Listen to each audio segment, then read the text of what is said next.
When billionaire CEO Victoria Sterling looks across the dying embers at widowed dockworker Marcus Thompson, on their third night stranded, she asks the question that will change everything.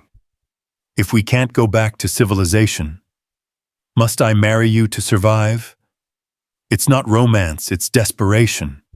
Two strangers from different worlds fighting for survival on a deserted island, where corporate power means nothing, and love might be the only currency that matters.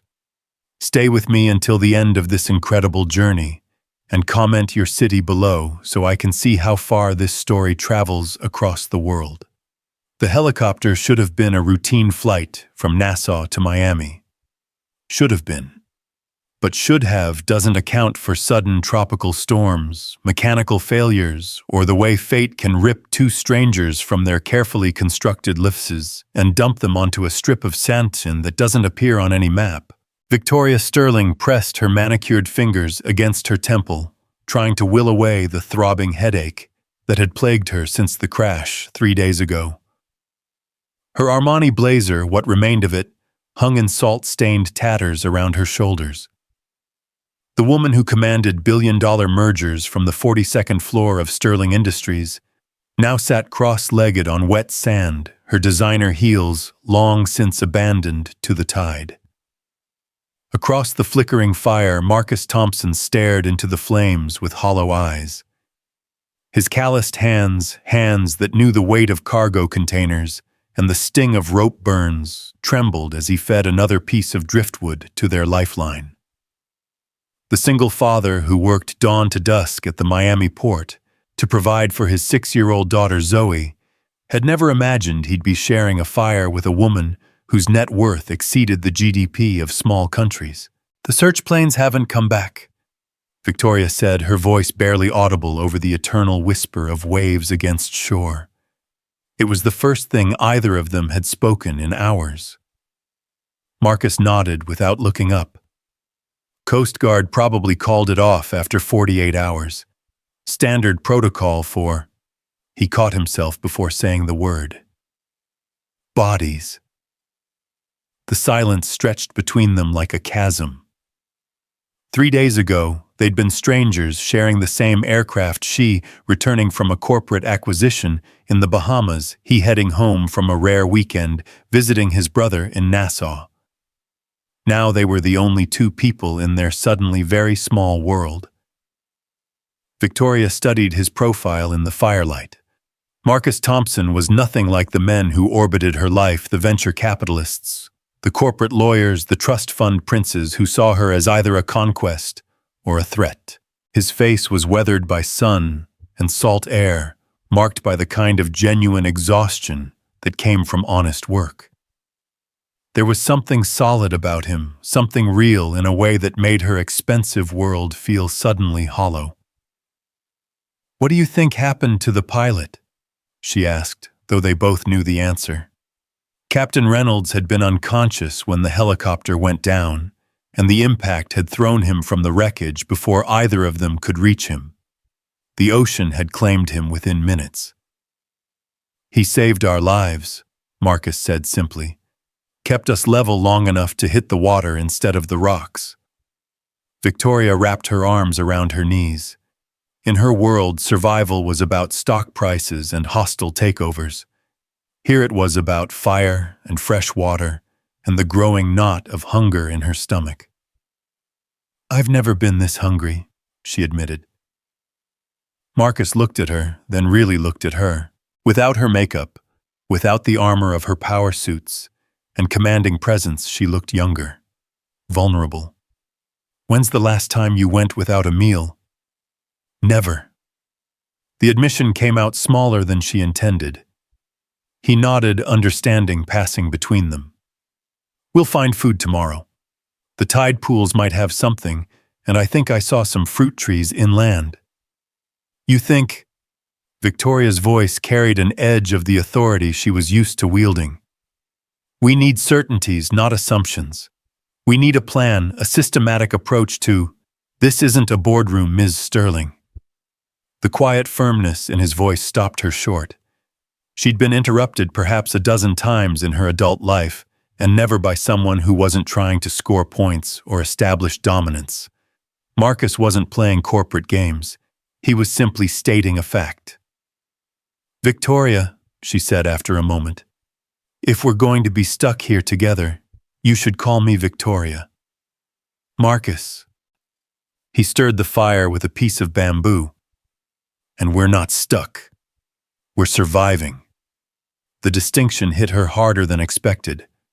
Stuck implied helplessness, a temporary inconvenience to be endured. Surviving suggested something else entirely: agency, choice, the possibility of emerging from this changed.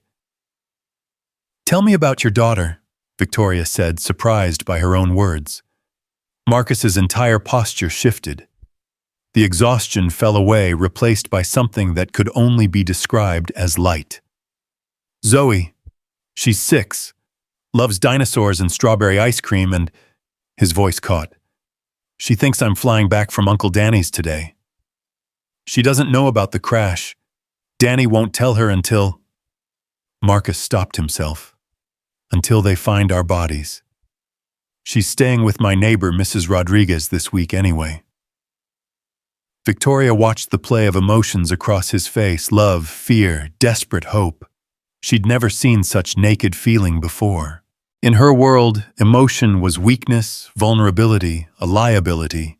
But watching Marcus speak about his daughter, she felt something unfamiliar stirring in her chest. "What about you?" Marcus asked. "Family waiting for you in Miami." The question should have been simple. Instead, Victoria felt it echo in the hollow space where normal people kept their connections to other human beings. "The board will notice I'm missing when I don't show up for the quarterly meeting on Friday." "That's not what I asked." She met his eyes across the fire. "I know." The silence that followed wasn't uncomfortable. It was truthful. Victoria Sterling, worth $3 billion, commanded the loyalty of thousands of employees, held influence in corporate circles that spanned continents. And when she disappeared, the most personal relationship that would notice was professional obligation. "The fire's getting low," she observed, changing the subject. Marcus added another piece of wood, sending sparks spiraling into the star-heavy sky. "We should take shifts tonight. Keep it burning." "I'll take first watch," Victoria offered. He studied her face. "You sure? You haven't slept much since—" "Neither have you." She straightened her shoulders, and for a moment the CEO emerged from the castaway. "I'm perfectly capable of maintaining a fire for a few hours." Marcus almost smiled. "I believe you are." Something in his tone, not condescending, not challenging, just genuinely confident in her competence, sent an unexpected warmth through her that had nothing to do with the fire. "Can I ask you something?" Victoria said, as Marcus arranged palm fronds into a makeshift bed. "Sure." "Why aren't you angry?" He paused in his preparations. "About what?" "This. Being here. The crash, the pilot missing your daughter, any of it. You should be furious. I would be." Marcus sat back on his heels, considering. "Anger won't change our situation, and it won't help me get back to Zoe. So you just accept it." "I accept what I can't change so I can focus on what I can." Victoria stared at him. It was the most pragmatic thing she'd ever heard, and yet it ran counter to everything she'd built her life on. Her success came from refusing to accept limitations, from bending reality to her will, through sheer force of determination. The idea of acceptance felt like surrender. "How do you know what you can and can't change?" she asked. "Experience," Marcus said simply. "Lost my wife 2 years ago to cancer. Spent months fighting reality, trying to negotiate with God, bargain with fate. All it did was waste time I could have been spending with Zoe." The admission hung between them like a bridge Victoria wasn't sure she was ready to cross. She dealt with death in the abstract actuarial tables, insurance policies, estate planning. but the raw reality of loss of loving someone, enough that their absence could reshape your understanding of the world itself, was foreign to her. "I'm sorry," she said, and meant it. "Thank you." Marcus lay down on his makeshift bed using his arm as a pillow. "What about you? Ever been married, engaged once?" Victoria poked at the fire with her bamboo stick. "Called it off 2 weeks before the wedding. Cold feet." She considered the question. "Cold everything.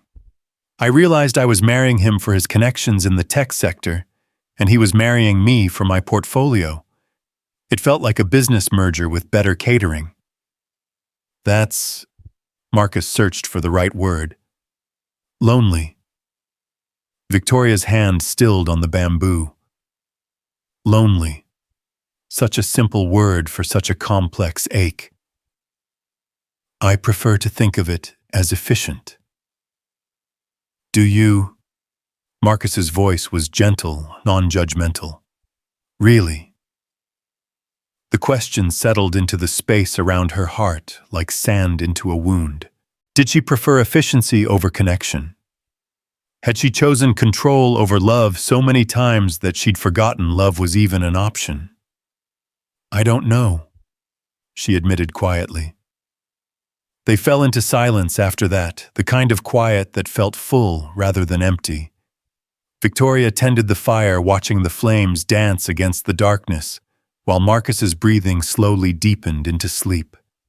The ocean whispered its endless secrets to the shore, and above them the stars seemed close enough to touch. Around midnight, Marcus stirred. "Victoria, you okay?" She was still sitting exactly where he'd left her, staring into the coals. "Fine. Just thinking." "About what?" "Your wife. What she was like." Marcus propped himself up on his elbow.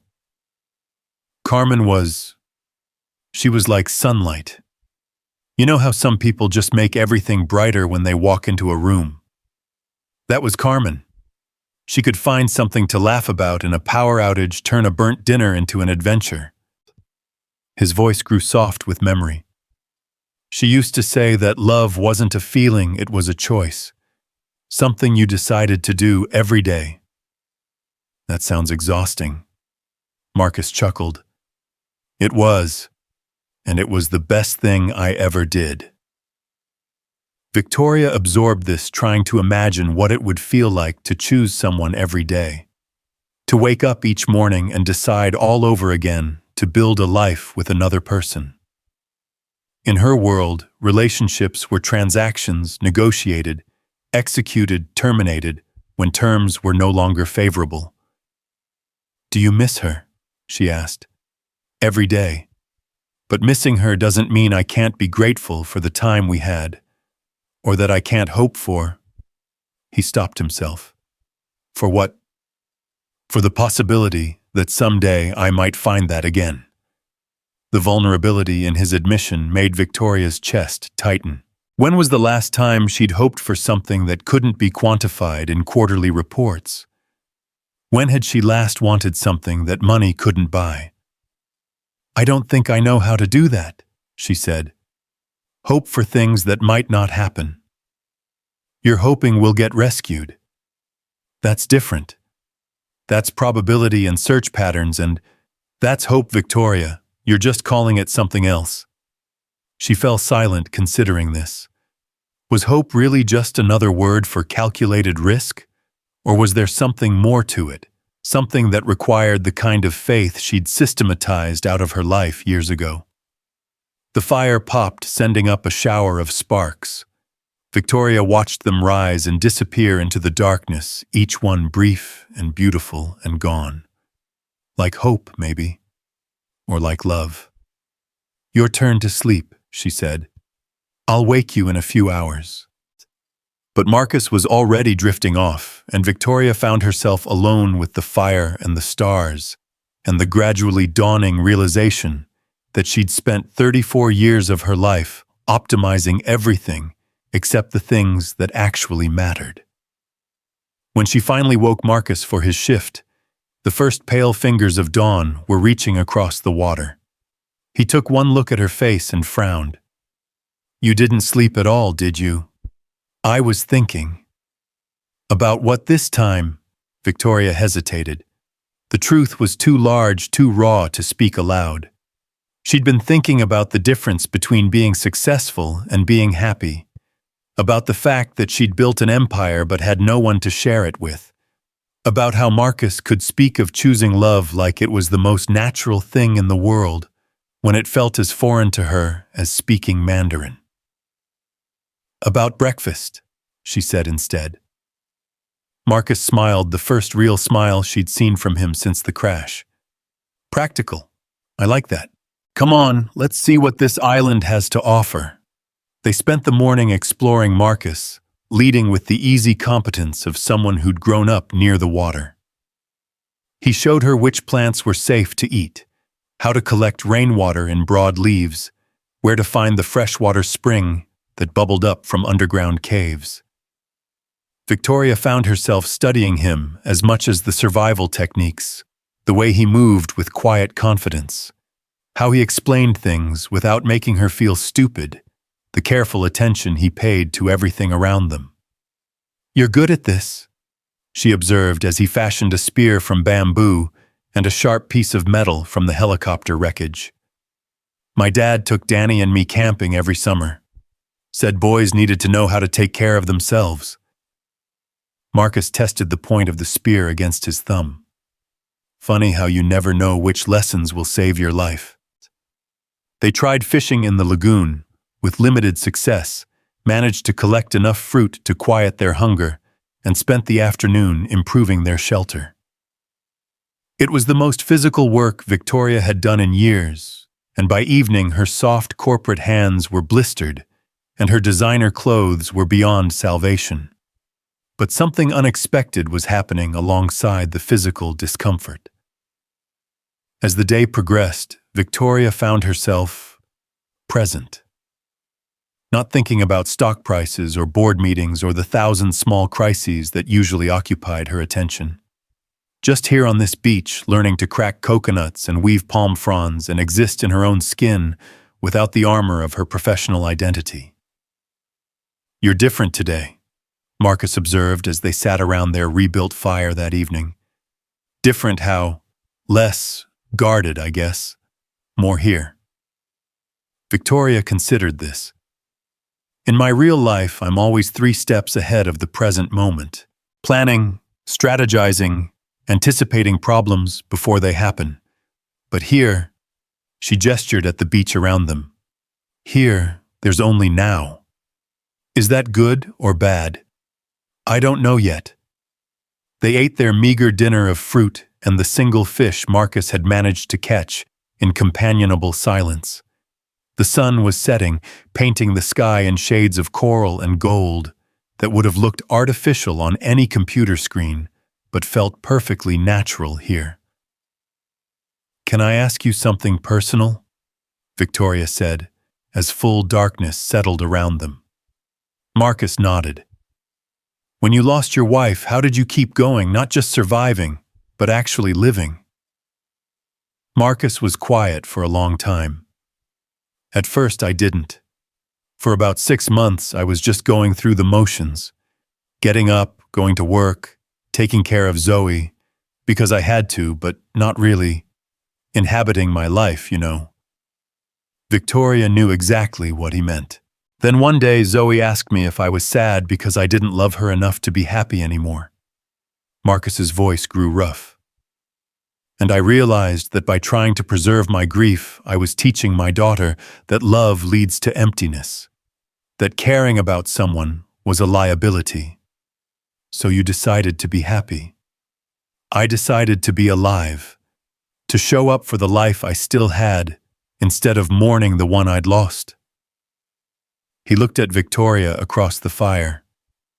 It wasn't easy. Still isn't some days.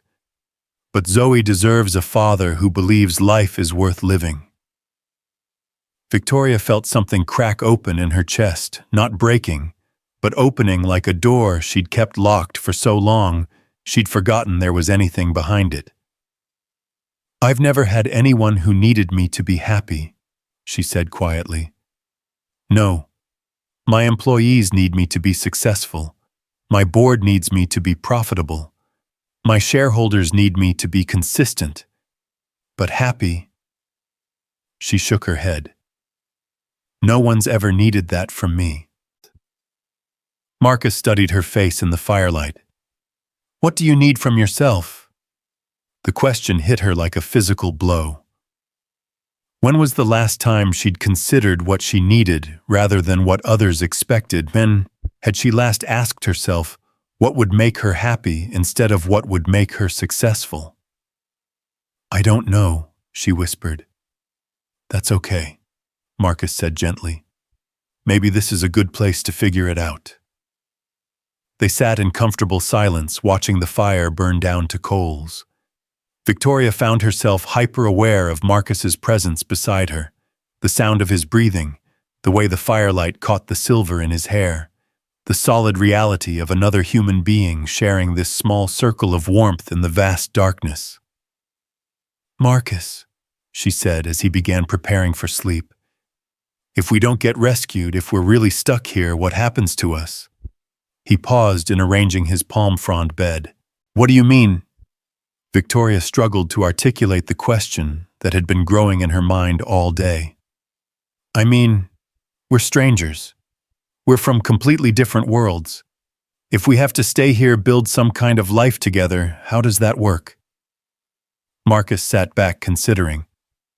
"I guess we'd figure it out as we go. Learn to depend on each other." "Depend on each other for what?" "Everything. Survival, companionship, sanity." He met her eyes. "Why? What are you really asking?" Victoria felt her cheeks burn, grateful for the darkness that hid her embarrassment. "I'm asking, if we can't go back to civilization, must I marry you to survive?" The words hung in the air between them like smoke. Victoria immediately wanted to take them back to explain that she'd meant it practically logically, not romantically. But the truth was more complicated than that. Marcus was very still. "Victoria, marriage isn't about survival. At least not the kind you're talking about. Isn't it? Throughout history, marriage has been about pooling resources, creating alliances, ensuring mutual protection. That's not marriage. That's a business partnership with shared living quarters." Victoria bristled at his dismissive tone. "And what's wrong with that? It's honest, straightforward, efficient. It's empty." Marcus's voice was quiet but firm. "Marriage is about choosing to love someone every day, even when it's hard. Especially when it's hard. It's about building something together that's bigger than what either of you could create alone." "Love?" Victoria repeated the word like she was testing a foreign language. "You make it sound so simple." "Simple isn't the same as easy." "How do you know if you love someone?" Marcus looked at her for a long moment. "You know because their happiness becomes more important than your own comfort. Because you'd rather argue with them than agree with anyone else. Because the thought of losing them makes you understand why people write poems and start wars and do completely irrational things." Victoria felt something flutter in her chest, part recognition, part terror. "That sounds dangerous." "It is. Love is the most dangerous thing you can do. It means giving someone the power to destroy you and trusting them not to use it." "Then why would anyone choose it?" Marcus smiled, and for the first time since she'd known him, it reached his eyes completely. "Because when it works, when you find someone who sees all your broken pieces and chooses to love you anyway, it's the closest thing to magic that exists in this world." Victoria stared at him, her practical mind reeling. Everything he'd described ran counter to every principle she'd built her life on. "Don't trust. Don't depend. Don't give anyone power over you. Keep your cards close to your chest and your heart locked away where it can't be used against you. But sitting here in the firelight, watching this man who'd lost everything and still believed in love, she felt something she hadn't experienced in years, curiosity about what it might feel like to let someone see her completely. "I don't know how to do any of that," she admitted. "Do you want to learn?" The question caught her off guard. Did she? All her life she'd chosen safety over uncertainty, control over vulnerability, success over connection. The idea of deliberately choosing danger, of giving someone the power to hurt her, went against every survival instinct she'd developed. But as she looked at Marcus across the dying fire, this man who'd been a stranger 3 days ago and now felt like the most real person she'd ever met, she realized that maybe survival wasn't just about protecting yourself from harm. Maybe it was about deciding what was worth the risk. "I think I might," she said softly. Marcus nodded as if this was the most natural answer in the world. "Then we have time to figure it out." "How much time?" He looked out at the dark ocean, then back at her. "However long it takes." As Victoria lay on her palm frond bed that night, listening to the eternal whisper of waves against shore, and Marcus's steady breathing beside her, she found herself thinking about time in a way she never had before. Not as a resource to be managed or a constraint to be overcome, but as a space in which things could grow, in which two people could learn each other's languages and map each other's histories, and maybe, just maybe, build something that had never existed before. For the first time in her adult life, Victoria Sterling fell asleep without setting an alarm or making a mental list of tomorrow's priorities. Instead, she fell asleep wondering what it would feel like to wake up next to someone who saw her not as a business asset or a strategic advantage, but simply as Victoria, whatever that might turn out to mean.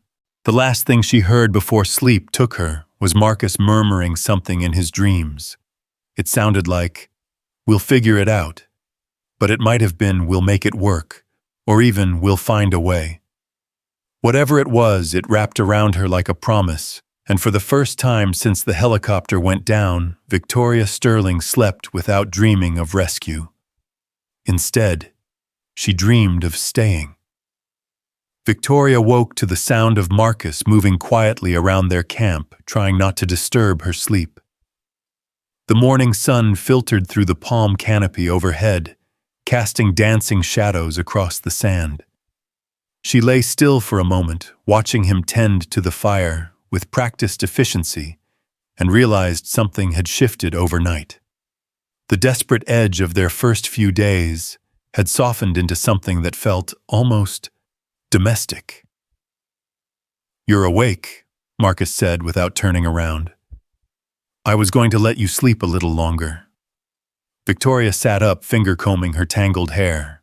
"How did you know?" "Your breathing changed." He glanced over his shoulder with a small smile. "Carmen used to do the same thing, pretend to be asleep while she watched me get ready for work." The casual intimacy of the comparison should have made Victoria uncomfortable. Instead, she found herself curious about these small rituals of married life she'd never experienced. "Did you mind what? Being watched? Observed in those quiet moments when you thought you were alone?" Marcus considered this as he poked at the coals. "At first, maybe, but after a while I realized it meant she couldn't get enough of me. Even after 5 years of marriage, she still found me interesting enough to study." He fed another piece of driftwood to the flames. It was nice, being seen like that. Victoria absorbed this, trying to imagine what it would feel like to be so comfortable with another person that even your unconscious habits became a form of intimacy. In her world, being observed meant being evaluated, judged, measured against expectations. The idea of someone watching her simply because they enjoyed her presence was foreign and oddly appealing. "I found something yesterday while you were napping," Marcus said, changing the subject. He reached into his makeshift pack and pulled out a waterproof pouch. From the helicopter wreckage, Victoria's heart jumped. A radio emergency beacon. Better. Marcus opened the pouch and withdrew a small digital camera. The pilot's personal camera. It still works. Victoria stared at the device as if it were alien technology. Why is that better than a rescue beacon? Because it means we can document our time here. Create a record of... Marcus paused, searching for the right words. Of whatever this becomes. The implications settled over Victoria like a blanket. He wasn't talking about documenting their survival for rescue purposes. He was talking about creating memories, about treating their time on this island not as an ordeal to be endured, but as an experience to be preserved. "Show me how it works," she said quietly.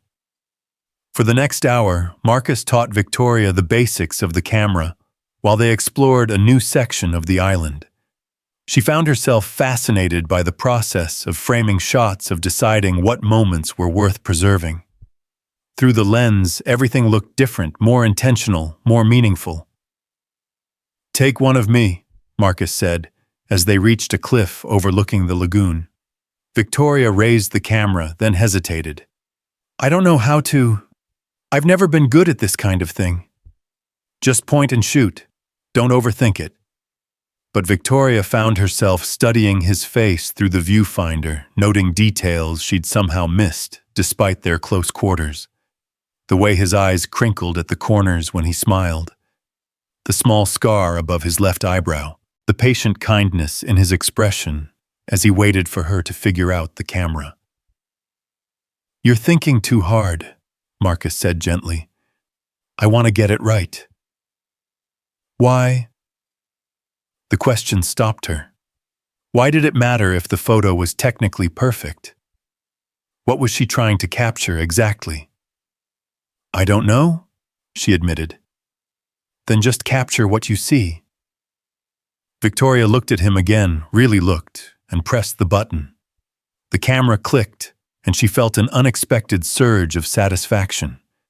Not because she'd executed a technical process correctly, but because she'd preserved a moment. This moment. Marcus standing against the backdrop of endless ocean, patient and solid and real. "Your turn," Marcus said, reaching for the camera. Victoria instinctively stepped back. "Oh no, I don't photograph well." "Says who?" "Says everyone. Business magazines, board photos, company portraits.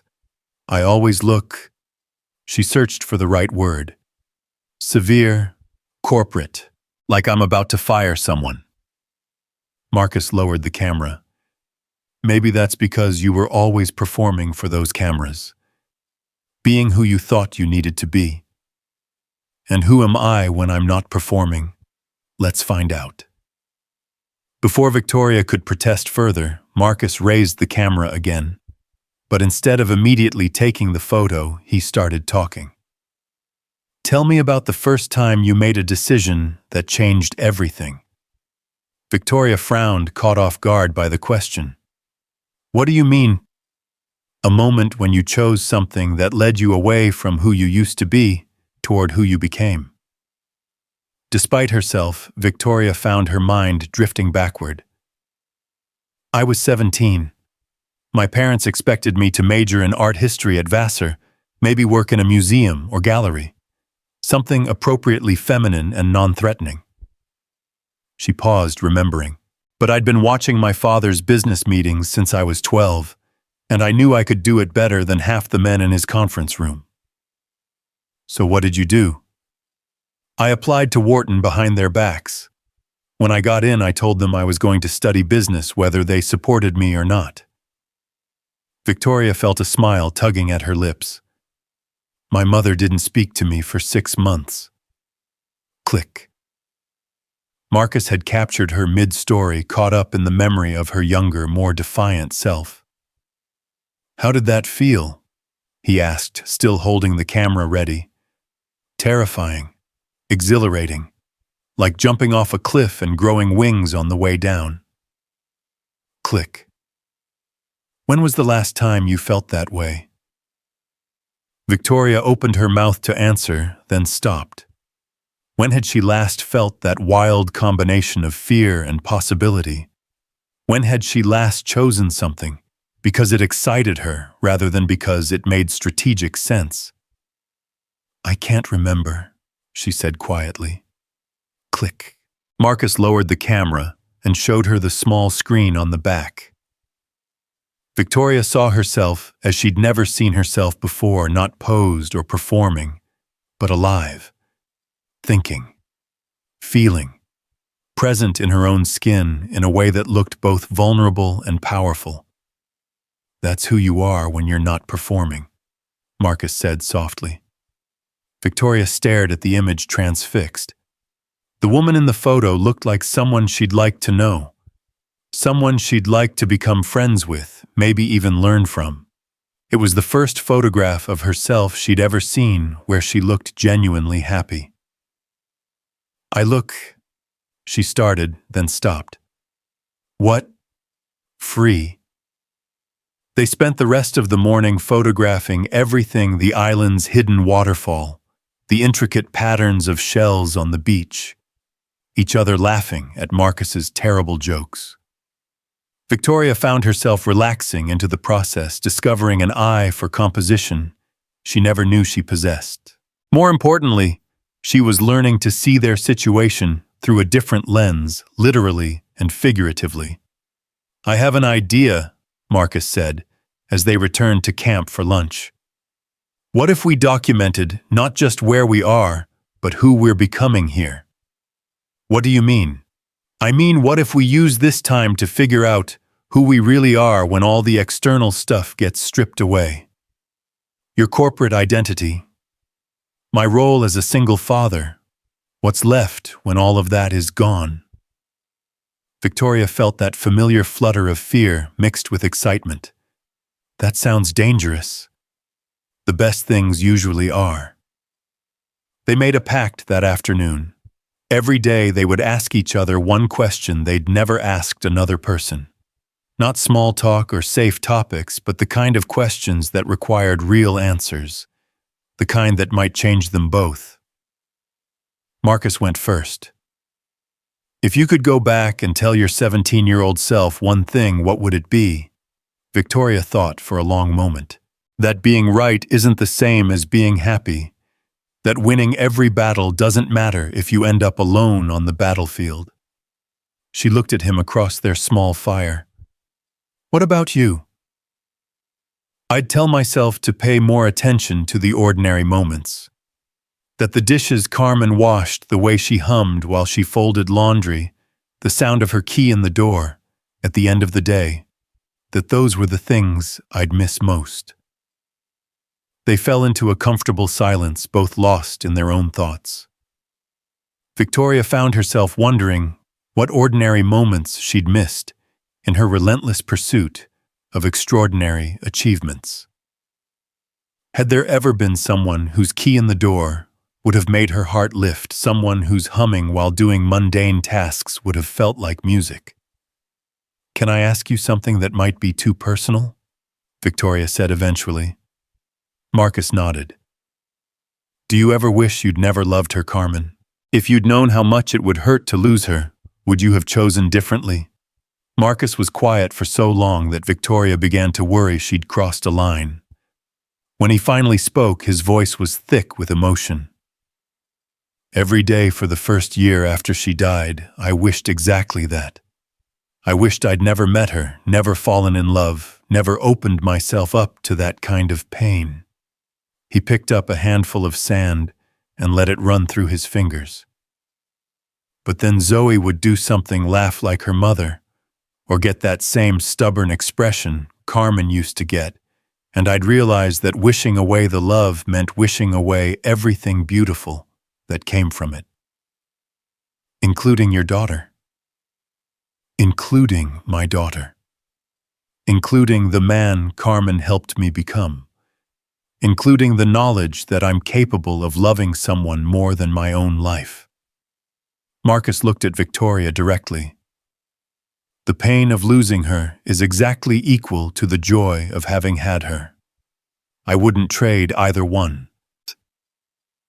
Victoria felt tears prick at her eyes, an unusual occurrence that she quickly blinked away. I've never loved anyone like that. Not yet. The quiet confidence in his voice made her stomach flip. You say that like it's inevitable. Isn't it? You're here asking these questions, letting yourself be vulnerable. That's how it starts. What if I'm not capable of it? What if I've spent so many years building walls that I can't tear them down? Marcus reached across the space between them and took her hand. The touch was simple, platonic, but Victoria felt it like an electric shock. When was the last time someone had touched her without an agenda? Victoria, 3 days ago, you asked me if you'd have to marry me to survive. Today you're asking me about love and loss and what it means to be truly known by another person. If that's not tearing down walls, I don't know what is. Victoria looked down at their joined hands. His was rough from years of physical work, marked by small scars and calluses. Hers was soft, manicured, accustomed to gesturing authoritatively across conference tables. They should have looked wrong together, mismatched. Instead, they looked like puzzle pieces finding their proper places. I'm scared, she admitted quietly. Of what? Of wanting something I might not be able to have. Of changing so much here that I don't fit back into my real life. Of caring about someone who might disappear when we get rescued. Marcus squeezed her hand gently. Those are all reasonable fears. But the alternative is spending the rest of your life wondering, what if? They sat in the growing darkness, hands still linked, both of them aware they'd crossed some invisible threshold. The questions they were asking, the truths they were sharing, the simple intimacy of sitting close enough to touch it, was building something between them that neither had planned. Tell me about your first heartbreak, Victoria said, partly to distract herself from the way Marcus's thumb was tracing small circles on the back of her hand. I was 15. Jennifer Morrison. She was a year older, played violin in the school orchestra.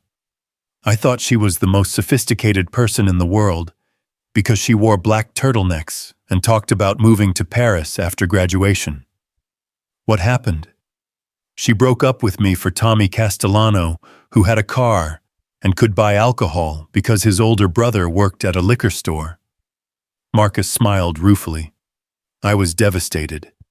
Wrote terrible poetry, stopped eating for a week, the whole dramatic teenage thing. Did you ever see her again? She came back to town about 10 years ago for our high school reunion. Married to an insurance salesman from New Jersey, 3 kids driving a minivan. Marcus chuckled. Still talked about moving to Paris someday. Victoria found herself smiling. Did that make you feel vindicated? No, it made me grateful. If she hadn't broken my heart at 15, I might have been satisfied with that kind of surface connection. I might never have learned to recognize the real thing when Carmen came along. So heartbreak was educational. Heartbreak was necessary. It taught me the difference between infatuation and love, between wanting someone and truly knowing them. Victoria considered this. Her own romantic history was a series of strategic alliances and convenient partnerships that had ended when they stopped serving their purpose. She'd never experienced the kind of devastating educational heartbreak Marcus described. She'd never been vulnerable enough to be truly hurt. I don't think I've ever had my heart broken, she said. That's not necessarily something to be proud of. The gentle challenge in his voice made her defensive. I've been hurt before. Disappointed, betrayed. That's not the same thing. Betrayal hurts your trust. Disappointment hurts your expectations. Heartbreak. Marcus paused, searching for the right words. Heartbreak changes who you are. It strips away all your pretenses and shows you what you're really made of. It sounds awful. It is. And it's also the only way to learn that you can survive losing something precious and still remain whole. Victoria absorbed this, trying to imagine what it would feel like to care about someone so much that losing them would fundamentally alter her understanding of herself. The idea was both terrifying and oddly appealing. "What about you?" Marcus asked. "What's the worst pain you've ever experienced?" Victoria thought for a long moment. Her instinct was to deflect, to offer up some safe, manageable hurt that wouldn't reveal too much. But something about the growing darkness and the intimacy of their conversation made honesty feel necessary. "When I was 28, I had a miscarriage," she said quietly. "I didn't even know I was pregnant until I lost it." Marcus's hand tightened on hers. "I'm sorry. I wasn't even sure I wanted children. My career was taking off. I was working 18-hour days building the foundation of everything I have now. The pregnancy was unplanned, unwelcome even." Victoria's voice grew smaller. "But when I lost it, I felt empty. Not just physically, but emotionally. Like I'd lost a future I didn't even know I wanted." "What did you do?" "Threw myself deeper into work. Convinced myself it was for the best. That I wasn't mother material anyway, that children would have just complicated my plans." Victoria looked out at the dark ocean.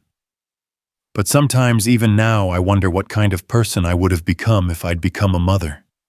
If I would have learned to love something more than my own ambition. It's not too late for that. I'm 34. Most of my eggs are probably expired by now." Marcus smiled softly. "I wasn't necessarily talking about children." The implication hung in the air between them, heavy with possibility.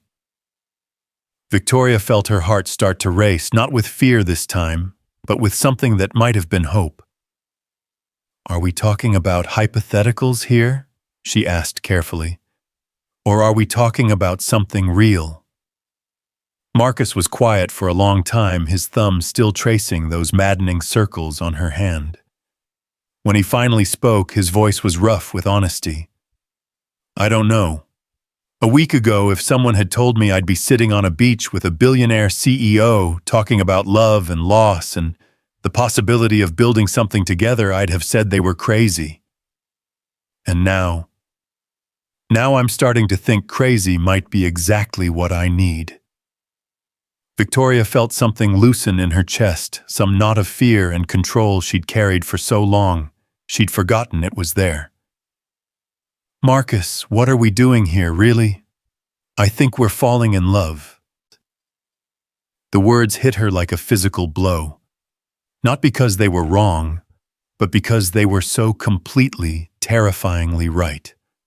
Over the course of 5 days, this man had managed to slip past every defense she'd spent decades constructing. He'd seen her without makeup, without her power suits, without any of the armor she used to navigate the world. And instead of finding her lacking, he seemed to like what he found. "That's impossible," she whispered. "Why? Because love takes time, shared experiences, common ground. We're strangers who got thrown together by accident." "Are we still strangers?" Victoria looked at him in the firelight, this man who'd held her hair when she was sick from drinking questionable water, who'd taught her to make fire and catch fish and see herself through a camera lens, who'd shared stories about his dead wife and his beloved daughter, who'd listened to her fears and insecurities without judgment. "No," she admitted. "We're not strangers anymore." "Then what are we?" The question hung between them like a bridge waiting to be crossed. Victoria felt herself standing at the edge of something vast and unknown, every instinct screaming at her to step back, to choose safety over uncertainty. Instead, she chose honesty. "I think we're two people who found each other at exactly the right time to save each other's lives. Marcus smiled, and it was like sunrise after the longest night. I think you might be right. They sat in comfortable silence after that, both of them aware that something fundamental had shifted between them. The island around them felt different now, not like a prison or a waiting room, but like a sanctuary where two damaged people could learn to be whole. I should tell you something, Victoria said eventually. What's that? I've never been in love before. Real love, the kind you're talking about. I don't know how to do any of this. What makes you think I do, Carmen, and I fell in love when we were 19? We grew up together, learned everything together. This, Marcus gestured between them. This is completely new territory for me too. So what do? We figure it out together. One day at a time, one conversation at a time, one choice at a time. Victoria nodded, feeling simultaneously terrified and exhilarated. What if we get rescued tomorrow? What if we go back to our regular lives and this all falls apart? Then we'll deal with that when it happens. But Victoria, Marcus turned to face her fully. What if we don't get rescued tomorrow? What if we have weeks or months to figure this out? What if we have time to build something real? The possibility sent a thrill through her that she didn't entirely want to examine. The idea of staying here indefinitely should have filled her with panic. Instead, she found herself imagining lazy mornings by the lagoon, evening conversations, by the fire, the gradual process of learning every story Marcus had to tell and sharing all of her own in return. That would be... She started, then stopped. What? Wonderful, she finished quietly. And that terrifies me. Marcus laughed, a sound rich with understanding. Good. If it doesn't terrify you a little, it's probably not worth doing. As they prepared for sleep that night, Victoria found herself hyper-aware of Marcus's presence beside her. The sound of his breathing, the warmth radiating from his body, the knowledge that he was lying just 3 feet away, thinking thoughts she couldn't read. Marcus, she said into the darkness. Yeah. Tomorrow can we explore the other side of the island? I want to see everything. I want to know this place completely. Of course. Why? Victoria was quiet for a moment, trying to articulate the feeling growing in her chest. Because if this is where we're falling in love, I want to remember every inch of it. Marcus's sharp intake of breath was audible in the darkness. Victoria, I know it's crazy. I know we've only known each other for 5 days. I know I probably sound like I've lost my mind. You don't sound crazy. You sound brave. I don't feel brave. I feel like I'm about to jump out of an airplane without checking if my parachute is packed properly. Maybe that's what brave is. Jumping anyway. Victoria smiled in the darkness, feeling something that might have been peace settle over her for the first time in years. Tomorrow, they would explore new parts of the island. Tomorrow, they would ask each other more dangerous questions and take more photographs and continue building whatever this was between them. Tomorrow, she would continue the terrifying, exhilarating process of letting someone see her completely. But tonight, she would fall asleep listening to Marcus breathe and dreaming of possibilities she'd never allowed herself to imagine. Tonight, for the first time in her adult life, Victoria Sterling would sleep without worrying about tomorrow's board meeting or next quarter's projections. Instead, she would dream of a man who saw her without her armor and chose to stay anyway.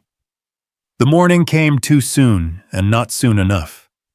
Victoria had spent the night caught between sleep and wakefulness, hyper-aware of Marcus's presence beside her and the weight of everything they'd admitted to each other in the darkness. When she finally opened her eyes, he was already awake, lying on his side, watching her with an expression she couldn't quite read. How long have you been staring at me? She asked, her voice still rough with sleep. Not staring, observing. Marcus smiled, unashamed. You talk in your sleep. Victoria felt heat rush to her cheeks. I do not. You do. You were having some kind of business meeting in your dreams. Something about quarterly projections and market penetration strategies. Oh God. Victoria covered her face with her hands. How unsexy is that? Actually, it was kind of adorable. You were very authoritative, even unconscious. I think you fired someone named Henderson. Despite her embarrassment, Victoria found herself laughing. Henderson deserved it. He's been undermining the Singapore expansion for months. Marcus propped himself up on his elbow, studying her face in the early morning light. Do you miss it? The corporate world, the power, the constant decision-making. Victoria considered the question seriously. A week ago, being away from her office for more than a few hours had filled her with anxiety. Now the thought of returning to conference rooms and hostile takeovers felt almost foreign. I thought I would, she said slowly, but I keep waiting for the withdrawal symptoms to hit, and they never do. It's like, she searched for the right analogy, like I've been holding my breath for years, and I'm finally remembering how to breathe normally. Maybe that's what you needed. Permission to stop performing. Is that what this is, permission? Marcus reached out and tucked a strand of hair behind her ear, the gesture so tender it made Victoria's chest ache. This is whatever we decide it is. They spent that morning exploring the far side of the island, as Victoria had requested. The terrain was rockier here, more dramatic, with hidden caves and tidal pools that felt like secret worlds. Marcus proved to be an excellent guide, pointing out edible plants and safe paths, while Victoria documented everything with the camera, already thinking of these photos as treasures they were collecting together. Look at this, Marcus called from ahead, his voice filled with wonder. Victoria climbed over the rocks to find him standing at the entrance to a cave that opened onto a private lagoon completely hidden from the outside world. The water was crystal clear, fed by an underground spring, and the cave walls were covered in phosphorescent algae that made everything glow with ethereal blue-green light. It's like something out of a fairy tale, Victoria breathed. Want to go swimming? Victoria glanced down at her ruined designer clothes, then at the inviting water. I don't have a swimsuit. Neither do I. The implication hung in the air between them, charged with possibility. Victoria felt her heart rate spike, but not entirely from nervousness. There was something else there, too, anticipation, curiosity, the thrilling vertigo of standing at the edge of another cliff. Marcus? She started, then stopped, unsure what she was trying to say. We don't have to, he said gently. We can just sit here, enjoy the beauty of it.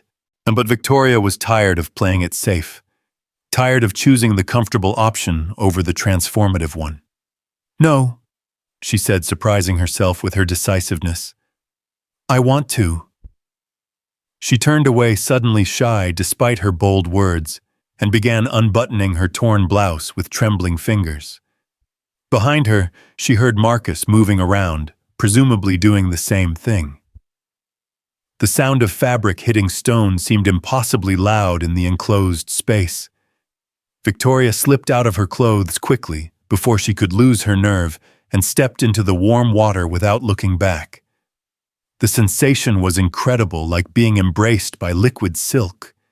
She waded deeper until the water reached her shoulders, then finally turned around. Marcus was standing chest deep in the lagoon, watching her with an expression of such pure appreciation that Victoria felt beautiful for the first time in her life. Not polished or powerful or strategically attractive, but genuinely naturally beautiful. The water feels amazing, she said, mostly to fill the charged silence. Victoria. Marcus's voice was rough with something that made her stomach flutter. "You're stunning." She wanted to deflect, to make a joke or change the subject, but something in his eyes stopped her. He wasn't seeing her as a conquest or a trophy or a challenge to be overcome. He was seeing her as a woman he was falling in love with, and that made all the difference. "So are you," she said quietly. They swam together in the glowing cave, talking and laughing, and gradually growing more comfortable with this new level of intimacy. Victoria found herself studying the way water droplets caught in Marcus's chest hair, the play of muscles across his shoulders as he moved through the water.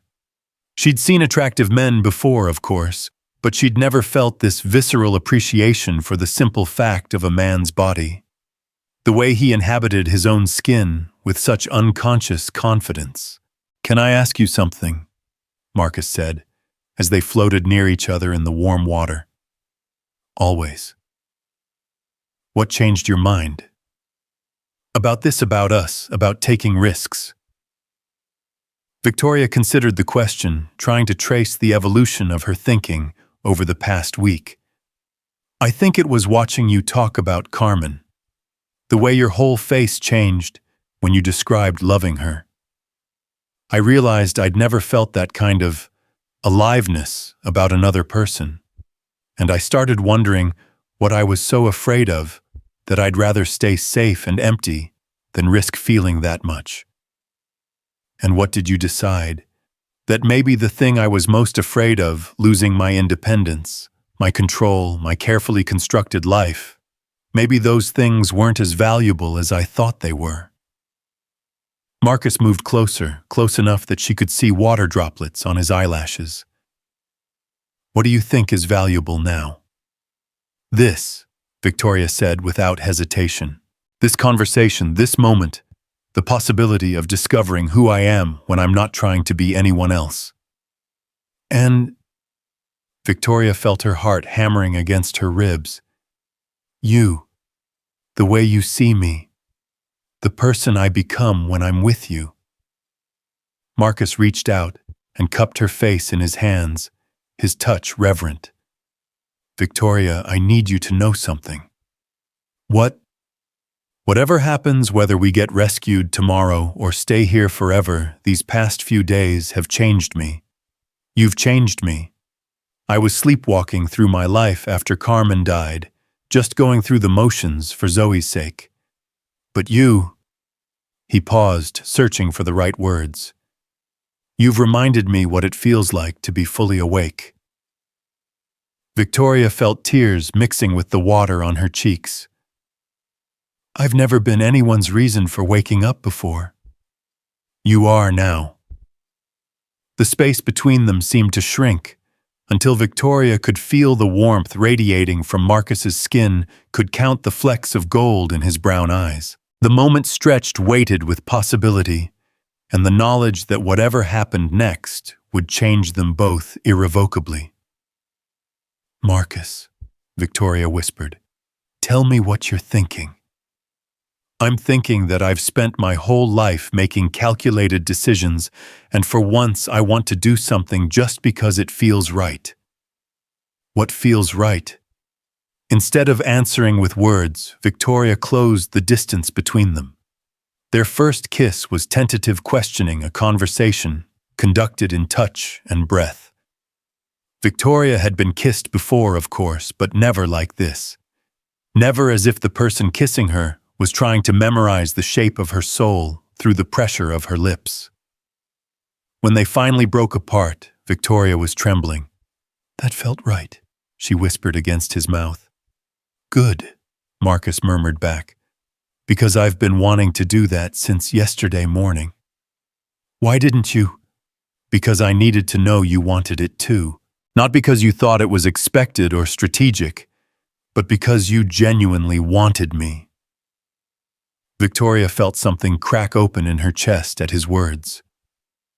When was the last time someone had cared about what she genuinely wanted, rather than what she was willing to provide? When had anyone ever put her desires above their own agenda? "I do want you," She admitted the words feeling foreign on her tongue. In ways that terrify me. Tell me about the terrifying ways. Victoria laughed shakily. I want to know everything about you. Your favorite color, how you take your coffee, what makes you laugh until your stomach hurts. I want to learn the sound you make when you're falling asleep and figure out how to make you smile first thing in the morning. She paused, overwhelmed by the depth of her own feelings. I want to matter to you the way you're starting to matter to me. You already do matter to me, Marcus said fiercely. More than I thought possible after such a short time.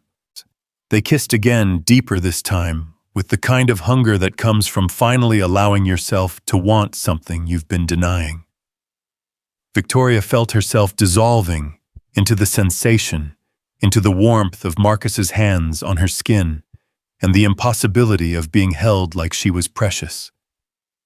When they eventually made their way back to shore, the afternoon sun was casting long shadows across the cave entrance.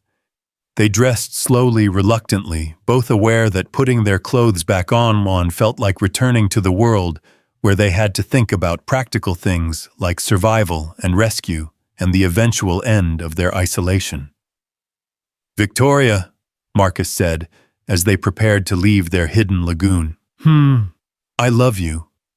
The words hit her like a physical blow, not because they were unwelcome, but because they were so completely, devastatingly right. Victoria felt her entire world shift on its axis, realigning around this new truth. I love you too, she said, and meant it with every cell in her body. The walk back to their camp passed in a blur of stolen kisses and halting conversations as they both tried to process what had just happened between them. Victoria felt like she was walking on unsteady ground, not because she doubted her feelings, but because they were so much stronger than anything she'd expected to be capable of. What do we do now? She asked as they rekindled their evening fire. What do you mean? I mean we're in love. On a deserted island. With no idea when or if we'll be rescued. This isn't exactly a conventional courtship. Marcus smiled at her choice of words.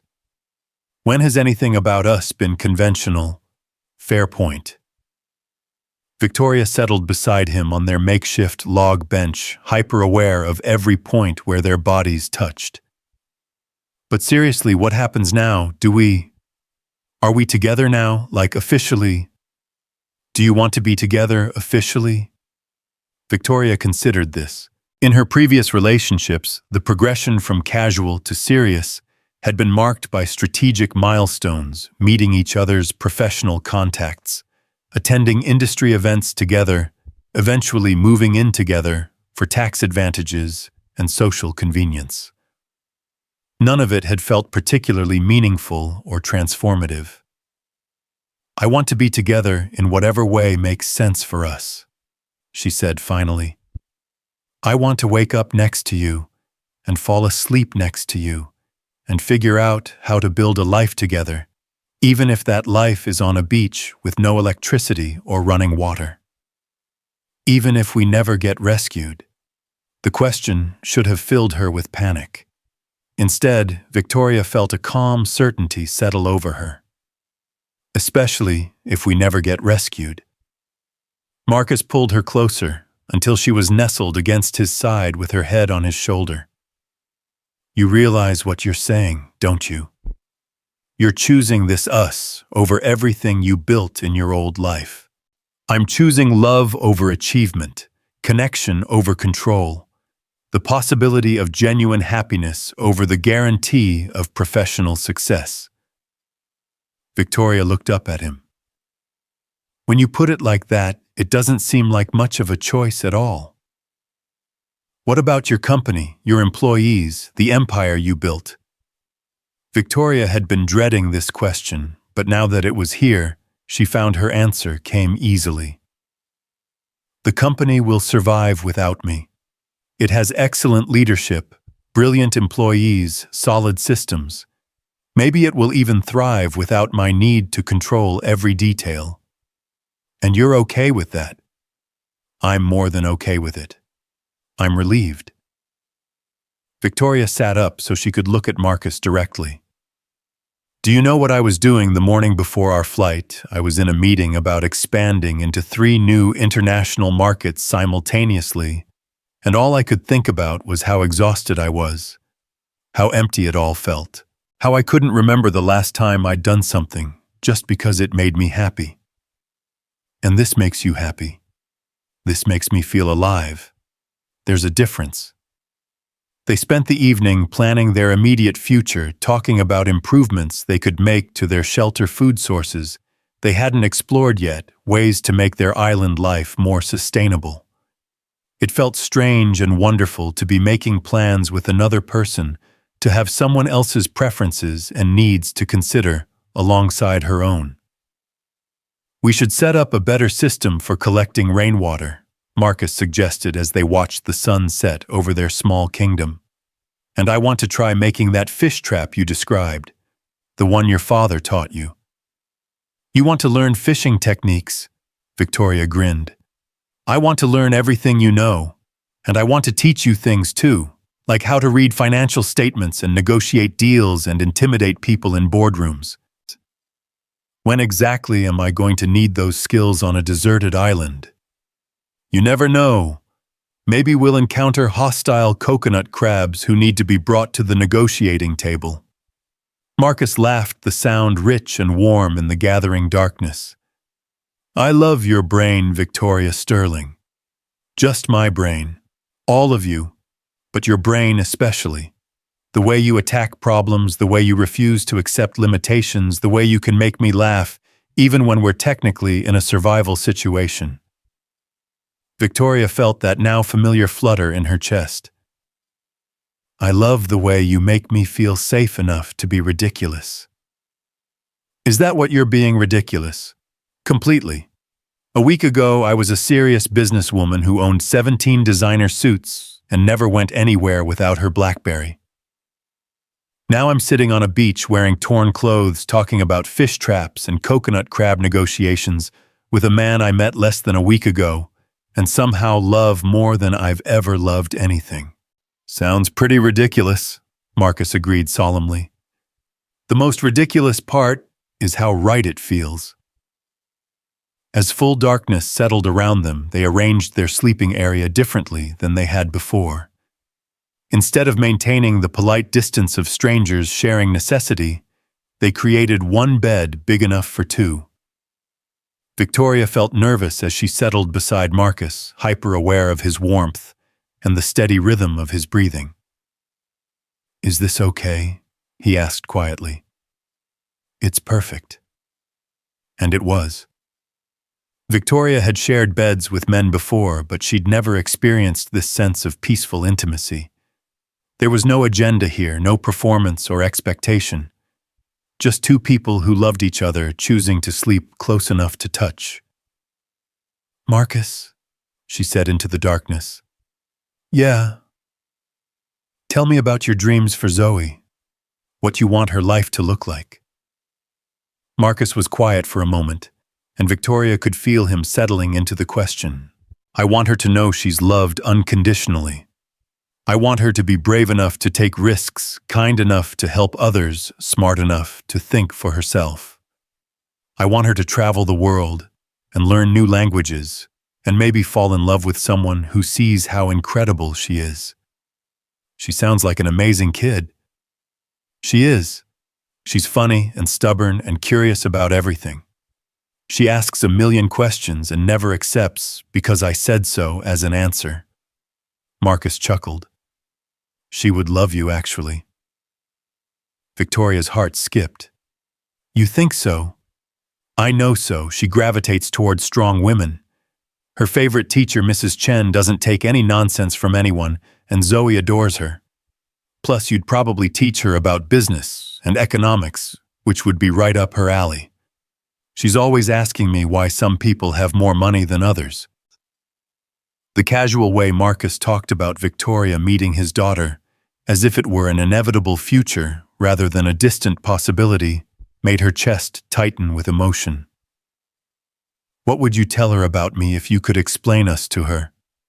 I'd tell her that sometimes the most important things happen when you least expect them. That love can find you anywhere, even on a deserted island. That sometimes the best thing that can happen to you is getting completely lost, because that's when you find out who you really are. Victoria rolled over to face him in the darkness. And who am I, Marcus Thompson? You're the woman who taught me that it's possible to fall in love twice in one lifetime. You're brave enough to jump without a parachute and smart enough to figure out how to fly on the way down. You're the most beautiful person I've ever met inside and out. Even without makeup and designer clothes, especially without makeup and designer clothes. This version of you, the one who laughs at terrible jokes and isn't afraid to get her hands dirty and asks impossible questions. This is the most beautiful you've ever been. Victoria felt tears slide down her cheeks in the darkness. I never knew I could be this person. You always were this person. You just needed the right circumstances to let her out. They fell asleep that night, wrapped in each other's arms, and for the first time since the crash, Victoria didn't dream about rescue. Instead, she dreamed about building a life on their island, about teaching Marcus to read spreadsheets, while he taught her to fish about the children they might have, and the stories they would tell them about how their parents fell in love on a beach with no name. The next morning brought their first real test as a couple. Victoria woke to find Marcus already up and moving around the camp, but something in his posture seemed tense, agitated. What's wrong? She asked, immediately alert. I've been thinking about Zoe. Victoria felt her stomach drop. What about her? She's been staying with Mrs. Rodriguez for a week now. The woman is 73 years old, Victoria. She's doing me a favor not signing up to become a guardian. And my brother Danny. Marcus ran his hands through his hair. He's great with kids for a weekend, but he's not exactly father material. Victoria watched Marcus pace, seeing the fear and guilt written across his face. This was the first time since they'd confessed their feelings that the outside world had intruded on their bubble of newfound love. What are you saying? I'm saying that no matter how much I love what's happening between us, I can't forget that I have a daughter who needs me, who's probably scared and confused and wondering why her daddy isn't coming home. Victoria felt the bottom drop out of her world. So, you want to focus on getting rescued? Don't I have to? The question hung between them like a blade.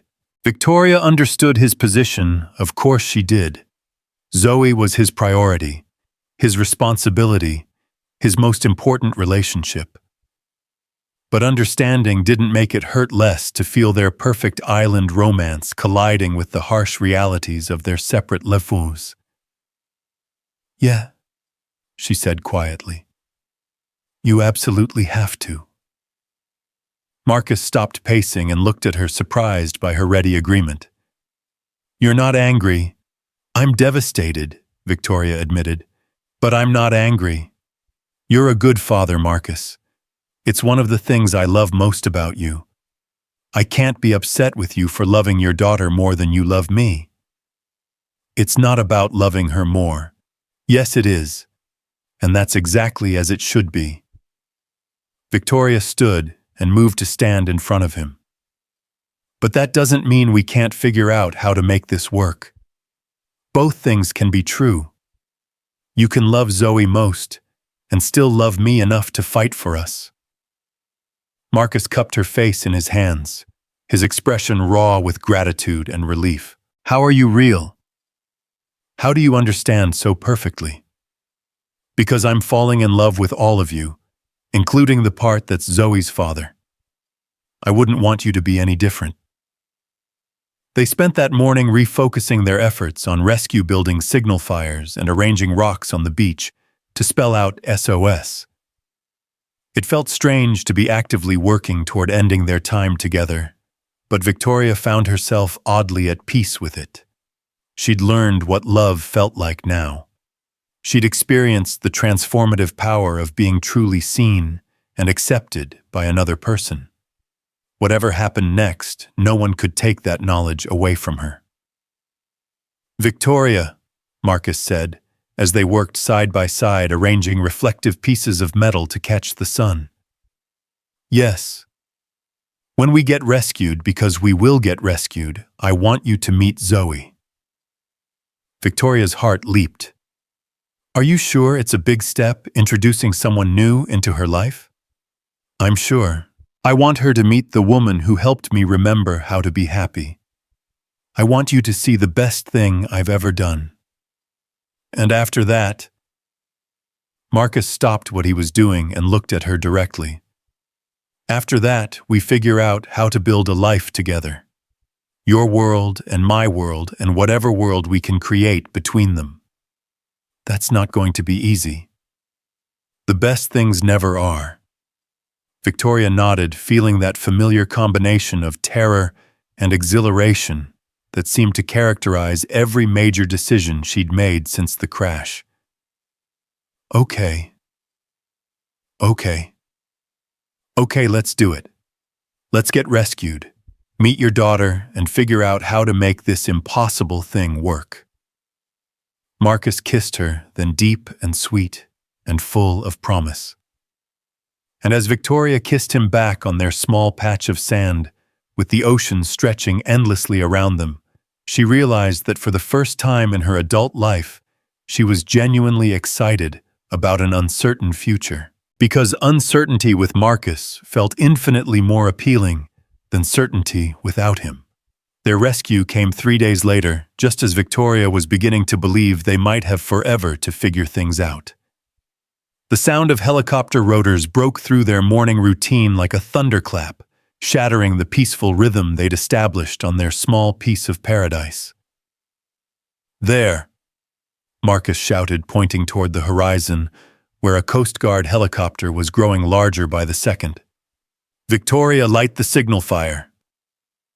Victoria's hands shook as she grabbed the torch they'd prepared for this exact moment, but her heart felt heavy rather than elated. This was what they'd been working toward, what Marcus needed for Zoe's sake, but it also meant the end of everything they'd discovered together in their isolation. The next few hours passed in a blur of medical evaluations, radio communications, and official procedures. The rescue team was professional and efficient, asking questions about their health and the crash, while preparing them for transport back to civilization. Victoria found herself clinging to Marcus's hand throughout the process, terrified that returning to the real world would somehow dissolve the connection they'd forged. "Ma'am, we'll need to contact your emergency contacts," one of the Coast Guard officers said to Victoria. "Let people know you're safe." Victoria rattled off her assistant's number mechanically, suddenly remembering that she had a life waiting for her in Miami. Board meetings, acquisition deals, shareholder expectations, all of it rushing back like water through a broken dam. "And you, sir?" the officer asked Marcus. "My brother Daniel Thompson in Nassau, and Mrs. Elena Rodriguez in Miami. She's been watching my daughter." The officer made notes on his clipboard. "We'll have you both back in Miami within the hour. There will be some paperwork to complete, medical clearance, that sort of thing." An hour. Victoria felt panic rise in her chest. 1 hour to transition from their intimate island world back to the complicated reality of their separate lives.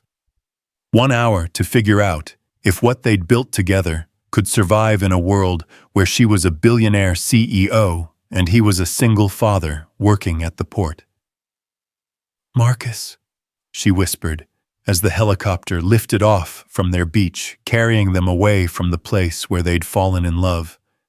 "I know," he said, squeezing her hand. "I'm scared too." The Miami skyline appeared on the horizon, like a challenge, all glass and steel and vertical ambition.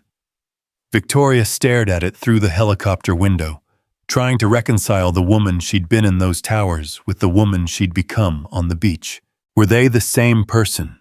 Could they be? The medical facility where they were taken for evaluation was a chaos of reporters, officials, and worried family members. Victoria caught a glimpse of her assistant, Margaret, rushing through the corridors with a stack of phones and tablets, already fielding calls from the media and the board of directors. The sight should have energized her. This was her world, her element. Instead, it felt like putting on a costume that no longer fit properly. "Victoria?" Margaret burst into the examination room, where Victoria was being checked for dehydration and sun damage. "Thank God you're alive. The board has been in emergency sessions. The stock price has been fluctuating wildly, and we've had acquisition offers from 3 different companies trying to take advantage of the situation." Victoria looked at her assistant, a woman she'd worked with for 6 years, and felt like she was seeing a stranger. "Slow down, Margaret. I'm fine. We're fine." "Fine, Victoria. You've been missing for over a week. Do you have any idea what's been happening? The Singapore deal fell through, the quarterly projections are a disaster, and Jonathan Blackwood from Meridian Industries has been circling like a shark, trying to convince the board you're not coming back." Each crisis Margaret listed should have sent adrenaline coursing through Victoria's system. Instead, she felt oddly detached, as if she were hearing about someone else's problems. "Where's Marcus? Is he okay?" Margaret blinked, confused by the question. "Marcus? Oh, the other survivor. I think he's in another room. Victoria, we need to focus on damage control. I've scheduled a press conference for this afternoon, and the board wants to meet first thing tomorrow morning." "Cancel the press conference." "What, Victoria, you can't just disappear and then refuse to—" "Cancel it, Margaret. All of it. The meetings, the interviews, everything. I need time." Margaret stared at her as if she'd announced plans to become a professional mime. "Time for what, Victoria? Your entire company is hanging in the balance here." Before Victoria could answer, there was a commotion in the hallway outside. Through the small window in the door, she could see Marcus being embraced by a young girl with dark curly hair and his same warm brown eyes. Zoe. Victoria's heart clenched as she watched the reunion. The desperate way the little girl clung to her father, the tears streaming down Marcus's face as he held her close. "That's his daughter," Victoria said softly. Margaret followed her gaze dismissively. "Very touching. Now about the Meridian situation." "Margaret, stop." Victoria turned away from the window, trying to focus on her assistant's words, but all she could think about was the look of pure love on Marcus's face as he held Zoe. "I need you to listen to me very carefully. Clear my calendar for the rest of the week." "The rest of the week, Victoria, that's impossible. You have the Yamamoto meeting on Thursday, the quarterly review on Friday." "Then reschedule them." Margaret's expression shifted from confusion to concern. "Are you feeling all right? Did you hit your head during the crash? Because this doesn't sound like you at all." Victoria almost laughed at the accuracy of that statement. "You're right. This doesn't sound like the old me. The old me would have been on the phone with Tokyo before the helicopter even landed, scheduling emergency board meetings and damage control strategies. But the old me also wouldn't have survived a week on a deserted island and discovered what it feels like to fall in love." "Fall in love." Margaret's voice rose to a near squeak. "Victoria, you were stranded with a complete stranger for barely a week. That's not love, that's Stockholm Syndrome. It's not Stockholm Syndrome when you're both prisoners of the same circumstances." Victoria sat down heavily on the examination table. "Margaret, I need you to trust me on this. Handle the immediate crises however you see fit, but don't make any major decisions without consulting me first. And where exactly will you be while I'm managing the implosion of your empire?" Victoria looked back toward the window, where Marcus was now talking animatedly with Zoe, while a middle-aged Hispanic woman, who must be Mrs. Rodriguez, watched with obvious relief. I'm going to figure out if the person I became on that island can exist in this world. Margaret left in a flurry of muttered complaints about impossible bosses and career suicide, but Victoria barely noticed. She was too focused on the scene unfolding in the hallway, on the way Marcus kept touching Zoe's hair, as if reassuring himself she was real, on the animated way the little girl was clearly telling him about everything that had happened while he was gone. When the medical staff finally cleared her to leave, Victoria found herself standing in the hospital corridor, suddenly uncertain about everything. In her island world, the path forward had been clear: explore, survive, fall in love. Here, surrounded by the familiar chaos of her professional life, she felt paralyzed by choices. Victoria. She turned to find Marcus approaching, still holding Zoe's hand. Up close, his daughter was even more beautiful than Victoria had imagined. All bright eyes and curious expression, clearly her father's child, in every way that mattered. Zoe, Marcus said gently, I want you to meet someone very special. This is Victoria. She's the friend who was with me on the island. Zoe studied Victoria with the frank assessment that only children can manage. Are you the lady who helped take care of my daddy? Victoria felt her throat tighten with emotion. We took care of each other. Daddy said you're very smart and very brave.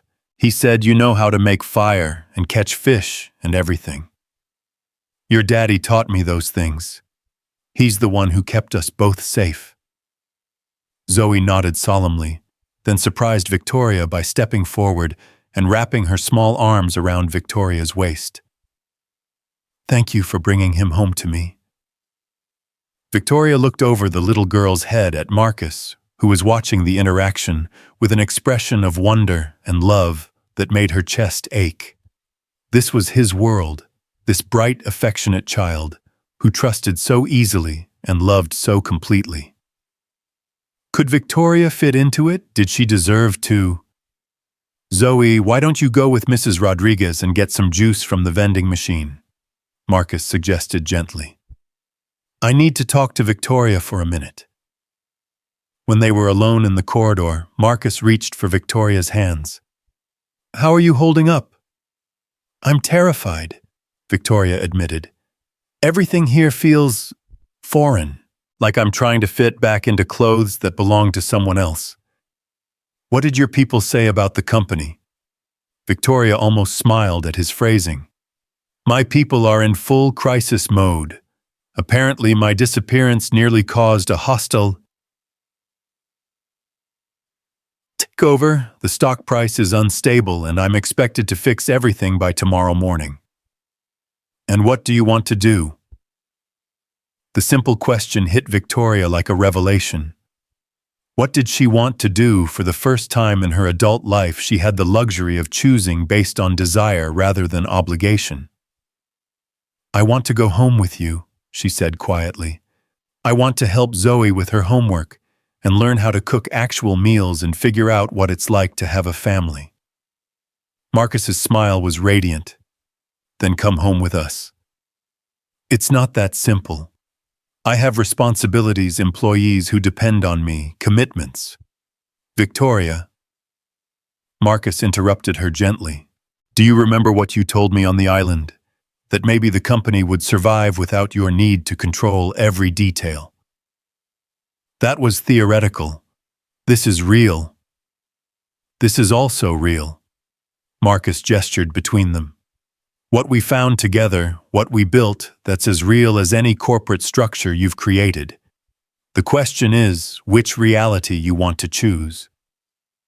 Before Victoria could answer, her phone, newly recovered from Margaret, began buzzing with incoming calls. She glanced at the screen and saw numbers from board members, major shareholders, business partners. The weight of her professional world came crashing down on her shoulders. I can't just walk away, she said more to herself than to Marcus. People are counting on me. People are counting on you here too. Marcus's voice was quiet but firm. I'm counting on you. Zoe is already half in love with you, and she's counting on you too, even if she doesn't know it yet. Victoria stared at the phone in her hand, then at Marcus's face, then down the hallway, where Zoe was chattering excitedly to Mrs. Rodriguez about something.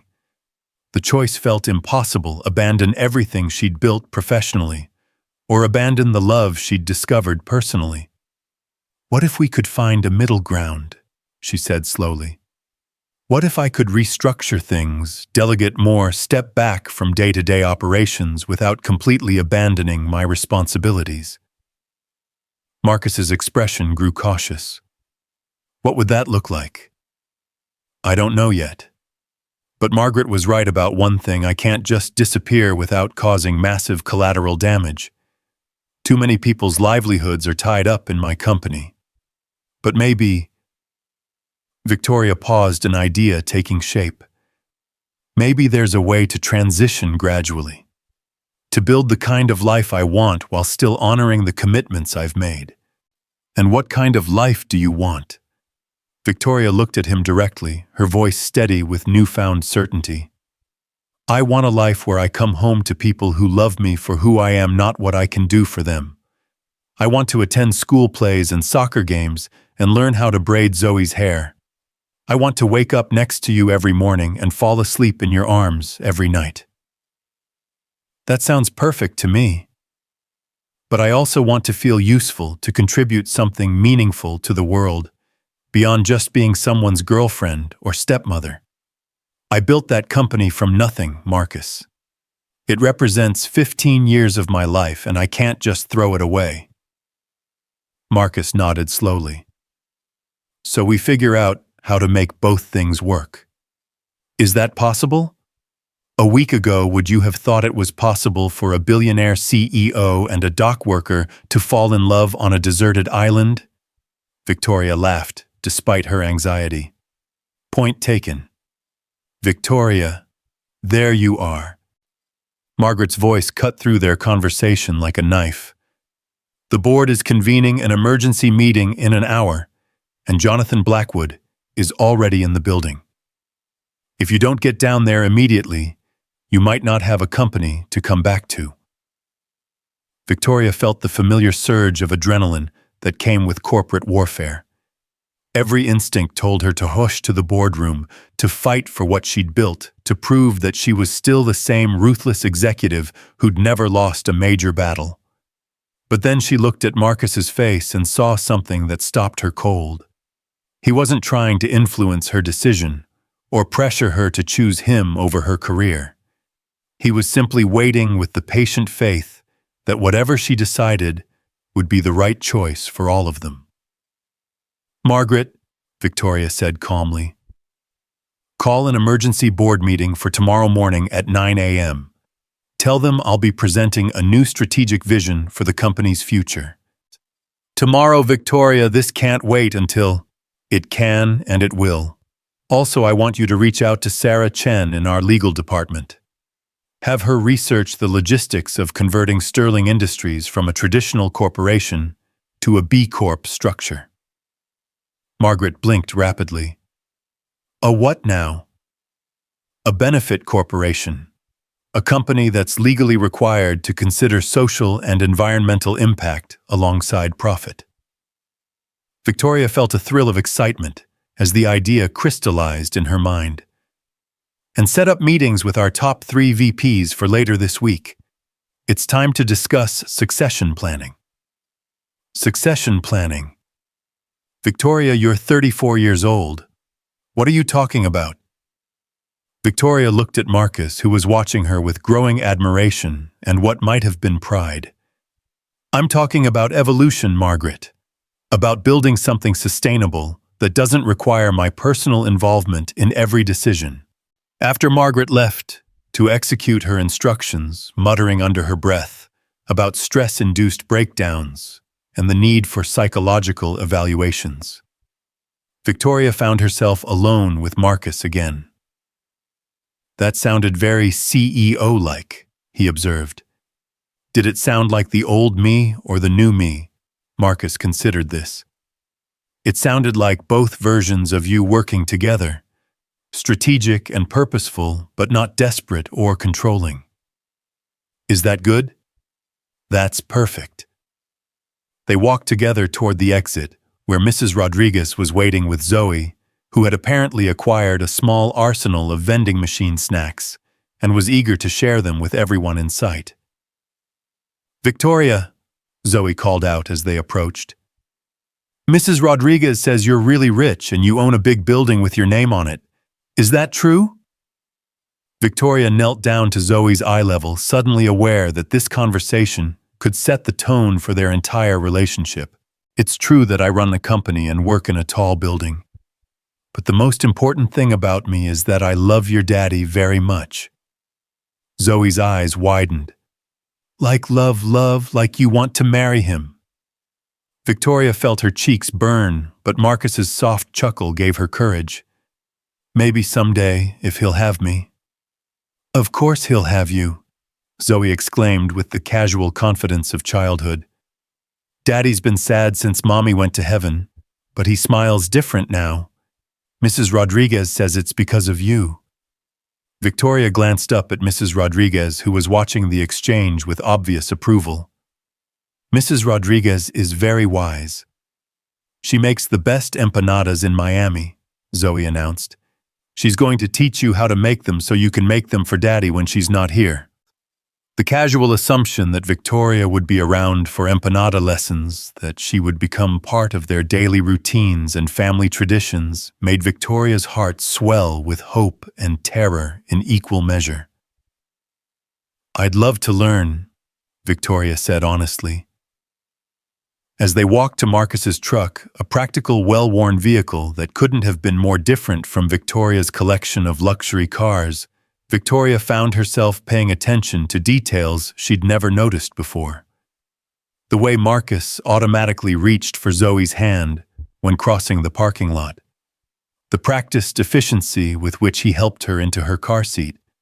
The easy affection between them that spoke of years of shared routines and inside jokes. "Where are we going?" Victoria asked as Marcus started the engine. "Home," he said simply. "If that's okay with you." Home. Victoria realized she'd never really had one before, not in any meaningful sense. She'd owned expensive properties, beautifully decorated spaces that appeared in architectural magazines. But she'd never had a place where people waited for her return, where her absence was felt as more than just a gap in productivity. Marcus and Zoe's apartment was a modest two-bedroom in a working-class neighborhood, furnished with well-loved pieces that prioritized comfort over style. Victoria took in the family photos on the mantel, the child's artwork on the refrigerator, the stack of library books on the coffee table, and felt something settle in her chest that she'd never experienced before. "It's beautiful," she said, and meant it. "It's not much compared to what you're used to," Marcus said, suddenly seeming self-conscious. "It's perfect. It feels like—" Victoria searched for the right word. "It feels like love." Zoe had already claimed Victoria's attention, pulling her over to see an elaborate Lego construction that apparently represented a rocket ship capable of traveling to Jupiter. Victoria found herself genuinely fascinated by the 6-year-old's engineering logic, asking questions about fuel efficiency and navigation systems that made Zoe beam with pride. "Most grown-ups just say, 'That's nice, honey,'" Zoe confided. "But you ask real questions like Daddy does." Victoria glanced at Marcus, who was watching them interact with an expression of wonder. "Your daddy is very smart. And so are you.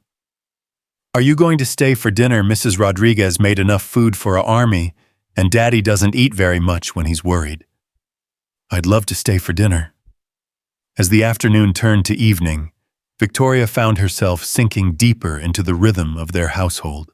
She helped Zoe with homework, discovering that first-grade math was more complex than she remembered, but still infinitely more manageable than quarterly budget projections.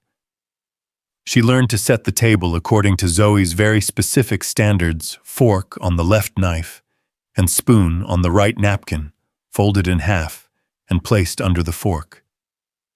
During dinner, she listened to Zoe's detailed account of everything that had happened during Marcus's absence: the science project about volcanoes, the playground drama involving someone named Ashley, and a disputed swing the field trip to the aquarium, where Zoe had decided she wanted to become a marine biologist.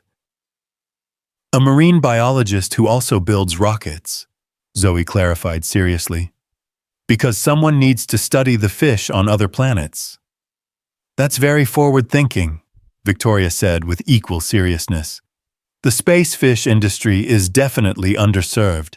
Zoe giggled, and Victoria felt a warmth spread through her chest that had nothing to do with the food or the wine Marcus had opened. This was what family felt like, not just the biological connections, but the chosen ones. The decision to care about someone else's daily triumphs and concerns, to invest in their happiness and growth. After dinner, as Zoe settled in to watch a nature documentary about dolphins, Victoria found herself alone with Marcus in the kitchen, washing dishes side by side in comfortable domesticity. "She's incredible," Victoria said quietly. "You've raised an amazing little human." "We're not finished yet. She still has her moments. Don't let the angelic dinner behavior fool you. Last week, she decided to give the cat a bath and flooded the bathroom." "You have a cat?" "Mr. Whiskers. He's hiding under Zoe's bed, probably trying to figure out if you're a threat to his territory." Victoria smiled at the image of herself being evaluated by a protective feline. "What's the verdict likely to be?" "Depends on whether you pass the goldfish cracker test." "There's a test," Marcus grinned. "Zoe will probably offer you some of her snack at some point tonight. If you eat them and don't make a face, you're in. If you politely decline or try to suggest a healthier alternative, you'll be on probation indefinitely." "Good to know. Any other tests I should be aware of?" "The bedtime story test is crucial. She'll want you to read to her, and she has very specific opinions about character voices and dramatic pacing." Victoria felt a flutter of nervousness. "I've never read to a child before." "You'll be fine. Just remember that the dragon always has a British accent, and the princess is never helpless." As if summoned by their conversation, Zoe appeared in the kitchen doorway, already in her pajamas, and holding a well-worn book. "Victoria, will you read my story tonight? It's about a girl who builds a spaceship out of recycled materials and saves her whole town from an asteroid." Victoria looked at Marcus, who nodded encouragingly. "I'd be honored." The bedtime routine was more elaborate than Victoria had expected. Teeth brushing supervised by Marcus, a complex negotiation about which stuffed animals were necessary for optimal sleep, and a final check to make sure Mr. Whiskers had emerged from his hiding place to claim his spot at the foot of the bed. "Okay," Zoe announced, settling under her covers with scientific precision. "Now the story. And remember, Captain Luna has an Australian accent because she grew up near the ocean." Victoria opened the book, acutely aware that this was another test, another opportunity to prove she could fit into their world. But as she began to read, doing her best Australian accent for Captain Luna and her British accent for the various space pirates they encountered, she realized this wasn't about passing or failing. This was about participating in the sacred ritual of childhood, about being trusted with the responsibility of sending a little girl safely into sleep. When the story was finished and Zoe's eyes were drooping with drowsiness, Victoria found herself reluctant to leave. There was something magical about this quiet moment, about being part of the gentle transition from day to night in a child's world. "Victoria," Zoe's voice was soft with approaching sleep. "Yes, sweetheart. Are you going to be my new mommy?" The question hit Victoria like a physical blow, not because it was unwelcome, but because it made her want something she'd never allowed herself to imagine. I don't know, Zoe. That's something your daddy and I would need to talk about. I think you should be. You smell nice and you're good at voices and you ask real questions about my rocket ship. Victoria felt tears prick at her eyes. Those are very good qualifications for a mommy. Plus, Daddy is happy when he looks at you. Like really happy, not just pretend happy. Out of the mouths of babes. Victoria leaned down and kissed Zoe's forehead, breathing in the sweet scent of children's shampoo and innocence. Sleep well, little astronaut. Sleep well, maybe new mommy. Victoria found Marcus waiting for her in the hallway outside Zoe's room, his expression soft with emotion. Without speaking, he led her to the living room where they settled together on the couch that had clearly seen many years of family movie nights and homework sessions. So, Marcus said quietly, how was your first day back in the real world? Victoria considered the question seriously. Overwhelming, terrifying, wonderful, completely different from what I expected. In what way? I thought coming back would mean choosing between two incompatible worlds, your life or mine, love or career, family or success. But sitting here tonight, helping Zoe with homework, and learning about her rocket ships, and reading stories with Australian accents, Victoria paused, trying to articulate the revelation that had been building all evening. I realized that maybe the choice isn't between two different lives. Maybe it's about creating one life that includes everything I care about.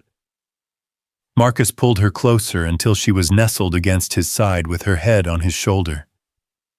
And what do you care about? You, Zoe. Building something meaningful with my company that goes beyond just making money. Finding a way to use my resources and influence to actually help people. Victoria looked up at him. Is it crazy to think I can have all of that? A week ago, I would have said yes. But a week ago, I didn't know it was possible to fall in love with someone in 5 days and have it feel more real than relationships I've spent years building. Victoria smiled at the memory of their island courtship, which already felt both distant and immediate. We did pack a lot of relationship milestones into a very short time. We had very efficient emotional scheduling. Spoken like someone who's been spending time with a CEO. Marcus laughed, the sound rumbling through his chest where Victoria's head rested. Speaking of which, what's your plan for tomorrow's board meeting? Victoria felt her stomach tighten with anticipation and anxiety.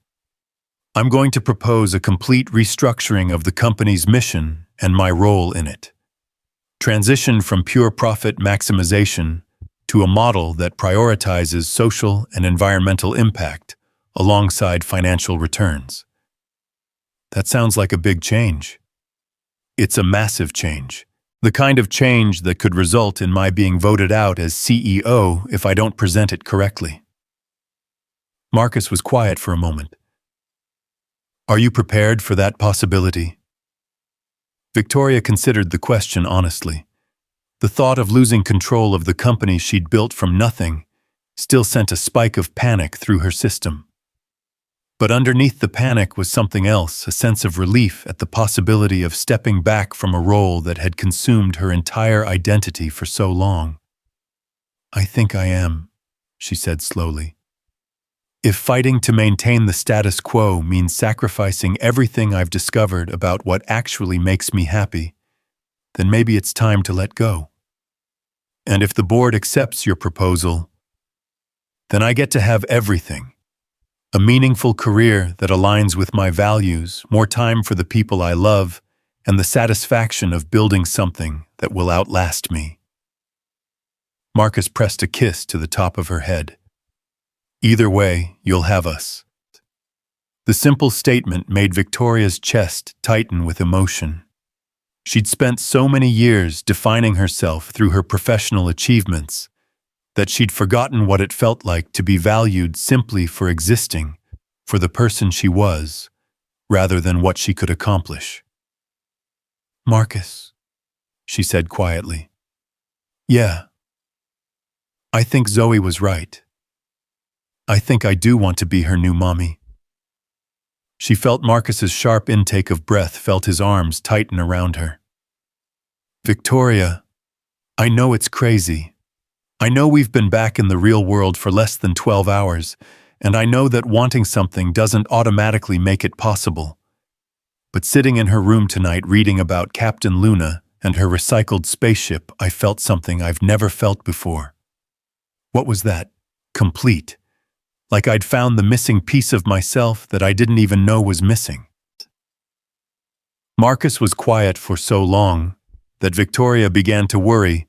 She'd overstepped, moved too fast, assumed too much about their future. But when she looked up at his face, she saw tears in his eyes. "Carmen used to say that families aren't just born, they're built," he said softly. "That love is a choice you make every day, and the people who choose to love you consistently become your real family, regardless of biology." "What do you think she would say about us, about me being part of Zoe's life?" Marcus smiled through his tears. "I think she would say that Zoe deserves to be loved by as many people as possible. And I think she would be grateful that I found someone who sees what an incredible kid we created together." Victoria felt her own tears start to fall, then not from sadness, but from the overwhelming relief of being accepted completely by Marcus, by Zoe, even by the memory of the woman who had loved them first. "So what happens now?" she asked. "Now we take it one day at a time. You face your board meeting tomorrow and figure out what kind of professional life you want to build. I go back to work and start figuring out how to blend my world with yours. And tonight.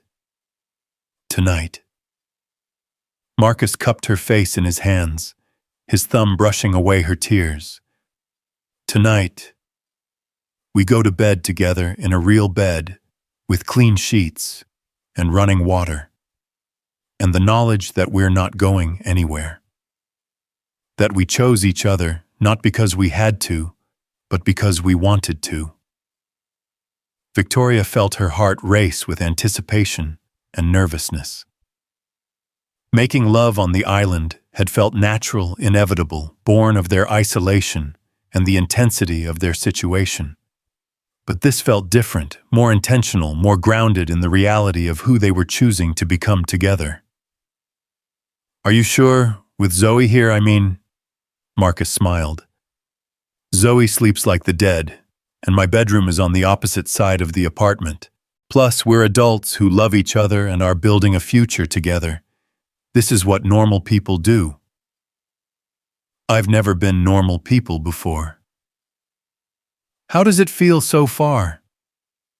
Victoria considered the question as Marcus stood and offered her his hand. How did it feel to be normal people, to have someone's child call her maybe new mommy and mean it, to be part of bedtime routines and homework help, and dinner conversations about space fish? "It feels like coming home," she said, taking his hand. As Marcus led her down the hallway toward his bedroom, Victoria caught a glimpse of family photos on the wall, Marcus and Carmen on their wedding day. Baby Zoe taking her first steps, Christmas mornings and birthday parties, and all the ordinary moments that made up a life well lived. Instead of feeling like an intruder in someone else's story, Victoria felt like she was about to add her own chapter to an ongoing narrative of love and family and the beautiful messiness of building a life with other people. Tomorrow would bring new challenges, board meetings, and media attention, and the complicated logistics of merging two very different worlds. But tonight, Victoria Sterling was exactly where she belonged, in the arms of the man she loved, in the home they were building together, surrounded by the love they had chosen to create. Victoria woke the next morning to the sound of Zoe's laughter, echoing from the kitchen, followed by Marcus's deeper chuckle and the sizzle of something cooking on the stove. For a moment she lay still in Marcus's bed, marveling at how right it felt to wake up in this modest bedroom, with its mismatched furniture and family photos on the nightstand. The Egyptian cotton sheets in her Miami penthouse had never felt as luxurious as these simple cotton ones, warmed by the knowledge that she was exactly where she belonged. "Victoria," Zoe's voice carried down the hallway. "Daddy's making pancakes, but they look like blobs. Come help us." Victoria smiled as she slipped into one of Marcus's work shirts, rolling up the sleeves until her hands appeared. The shirt smelled like him salt air and honest work, and the indefinable scent that had become synonymous with home in her mind. In the kitchen, she found father and daughter engaged in what appeared to be a culinary disaster of epic proportions. Marcus stood at the stove, hair still mussed from sleep, attempting to flip what could generously be called pancakes. Zoe perched on a step stool beside him, offering unhelpful commentary and liberal applications of chocolate chips to the batter. "Good morning, beautiful people," Victoria said, kissing the top of Zoe's head and then Marcus's cheek. "Victoria, look, Daddy made a pancake that looks like Florida." Zoe pointed excitedly at a particularly misshapen creation on the griddle.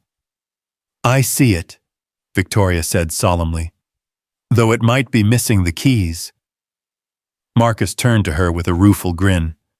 "I'm better at opening canned food on the island, apparently. Carmen was always the breakfast chef in this house." There was a moment of silence at the mention of his late wife, but it wasn't uncomfortable. Instead, it felt natural, acknowledging the woman who had loved them first and whose presence would always be part of their family story. "Well then," Victoria said, gently nudging Marcus aside. "It's a good thing I learned a few things about cooking over an open flame. The principles should transfer to a proper stove." As Victoria took over pancake duty, discovering a talent for cooking she never knew she possessed, Marcus and Zoe set the table with the same elaborate precision Victoria had observed the night before.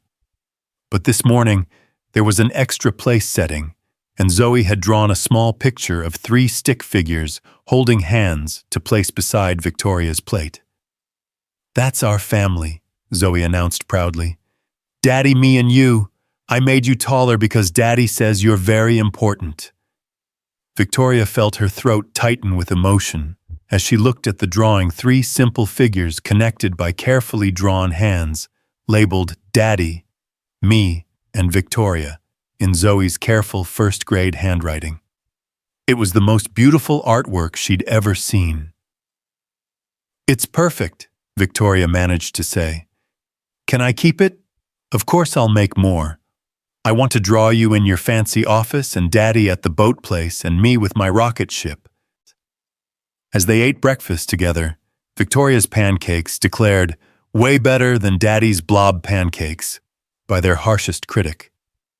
Victoria felt herself mentally preparing for the board meeting that would determine the course of her professional future. But the anxiety she expected was tempered by a calm certainty she'd never experienced before. Win or lose, she would still have this kitchen, these people, this life they were building together. "What time is your meeting?" Marcus asked, as if reading her thoughts. 9 o'clock. The most important presentation of my career, and I'm going to give it wearing yesterday's clothes because I don't have time to go home and change." "You could borrow something of mine," Zoe offered helpfully. "I have a dress with dinosaurs on it that's very professional." Victoria laughed, feeling some of her tension dissolve. "While that sounds perfect for boardroom intimidation, I think your daddy's shirt will have to do." "You look beautiful," Marcus said quietly. Professional and approachable at the same time. Like someone they should listen to. After breakfast, as Marcus got ready for his own return to work at the port, Victoria found herself alone with Zoe for the first time. The little girl was coloring at the kitchen table, creating what appeared to be a detailed schematic for her interplanetary marine biology laboratory. "Victoria," Zoe said without looking up from her drawing, Are you nervous about your big meeting? Victoria was struck by the child's perceptiveness. A little bit. Sometimes even grown-ups get nervous when they have to do something important. Daddy says being nervous means you care about doing a good job. He gets nervous before parent-teacher conferences because he wants to make sure I'm being good at school. Your daddy is very wise. Zoe looked up from her coloring, her expression serious. Will you still live here if your meeting doesn't go good? The question cut straight to the heart of Victoria's fears. I hope so, sweetheart. No matter what happens with my work, I want to be part of your family. Is that okay with you? Zoe nodded vigorously. Mrs. Rodriguez says families come in all different shapes, and love is what makes them work. She says you love Daddy, and Daddy loves you, so that makes us a family, even if we're not all the same color or didn't start out together. Victoria felt tears prick at her eyes. Mrs. Rodriguez is right. Love is what makes families work. Good, Zoe said with satisfaction, returning to her drawing. Because I already told Ashley at school that I have a new mommy who owns a building and knows how to make fire. She was very impressed.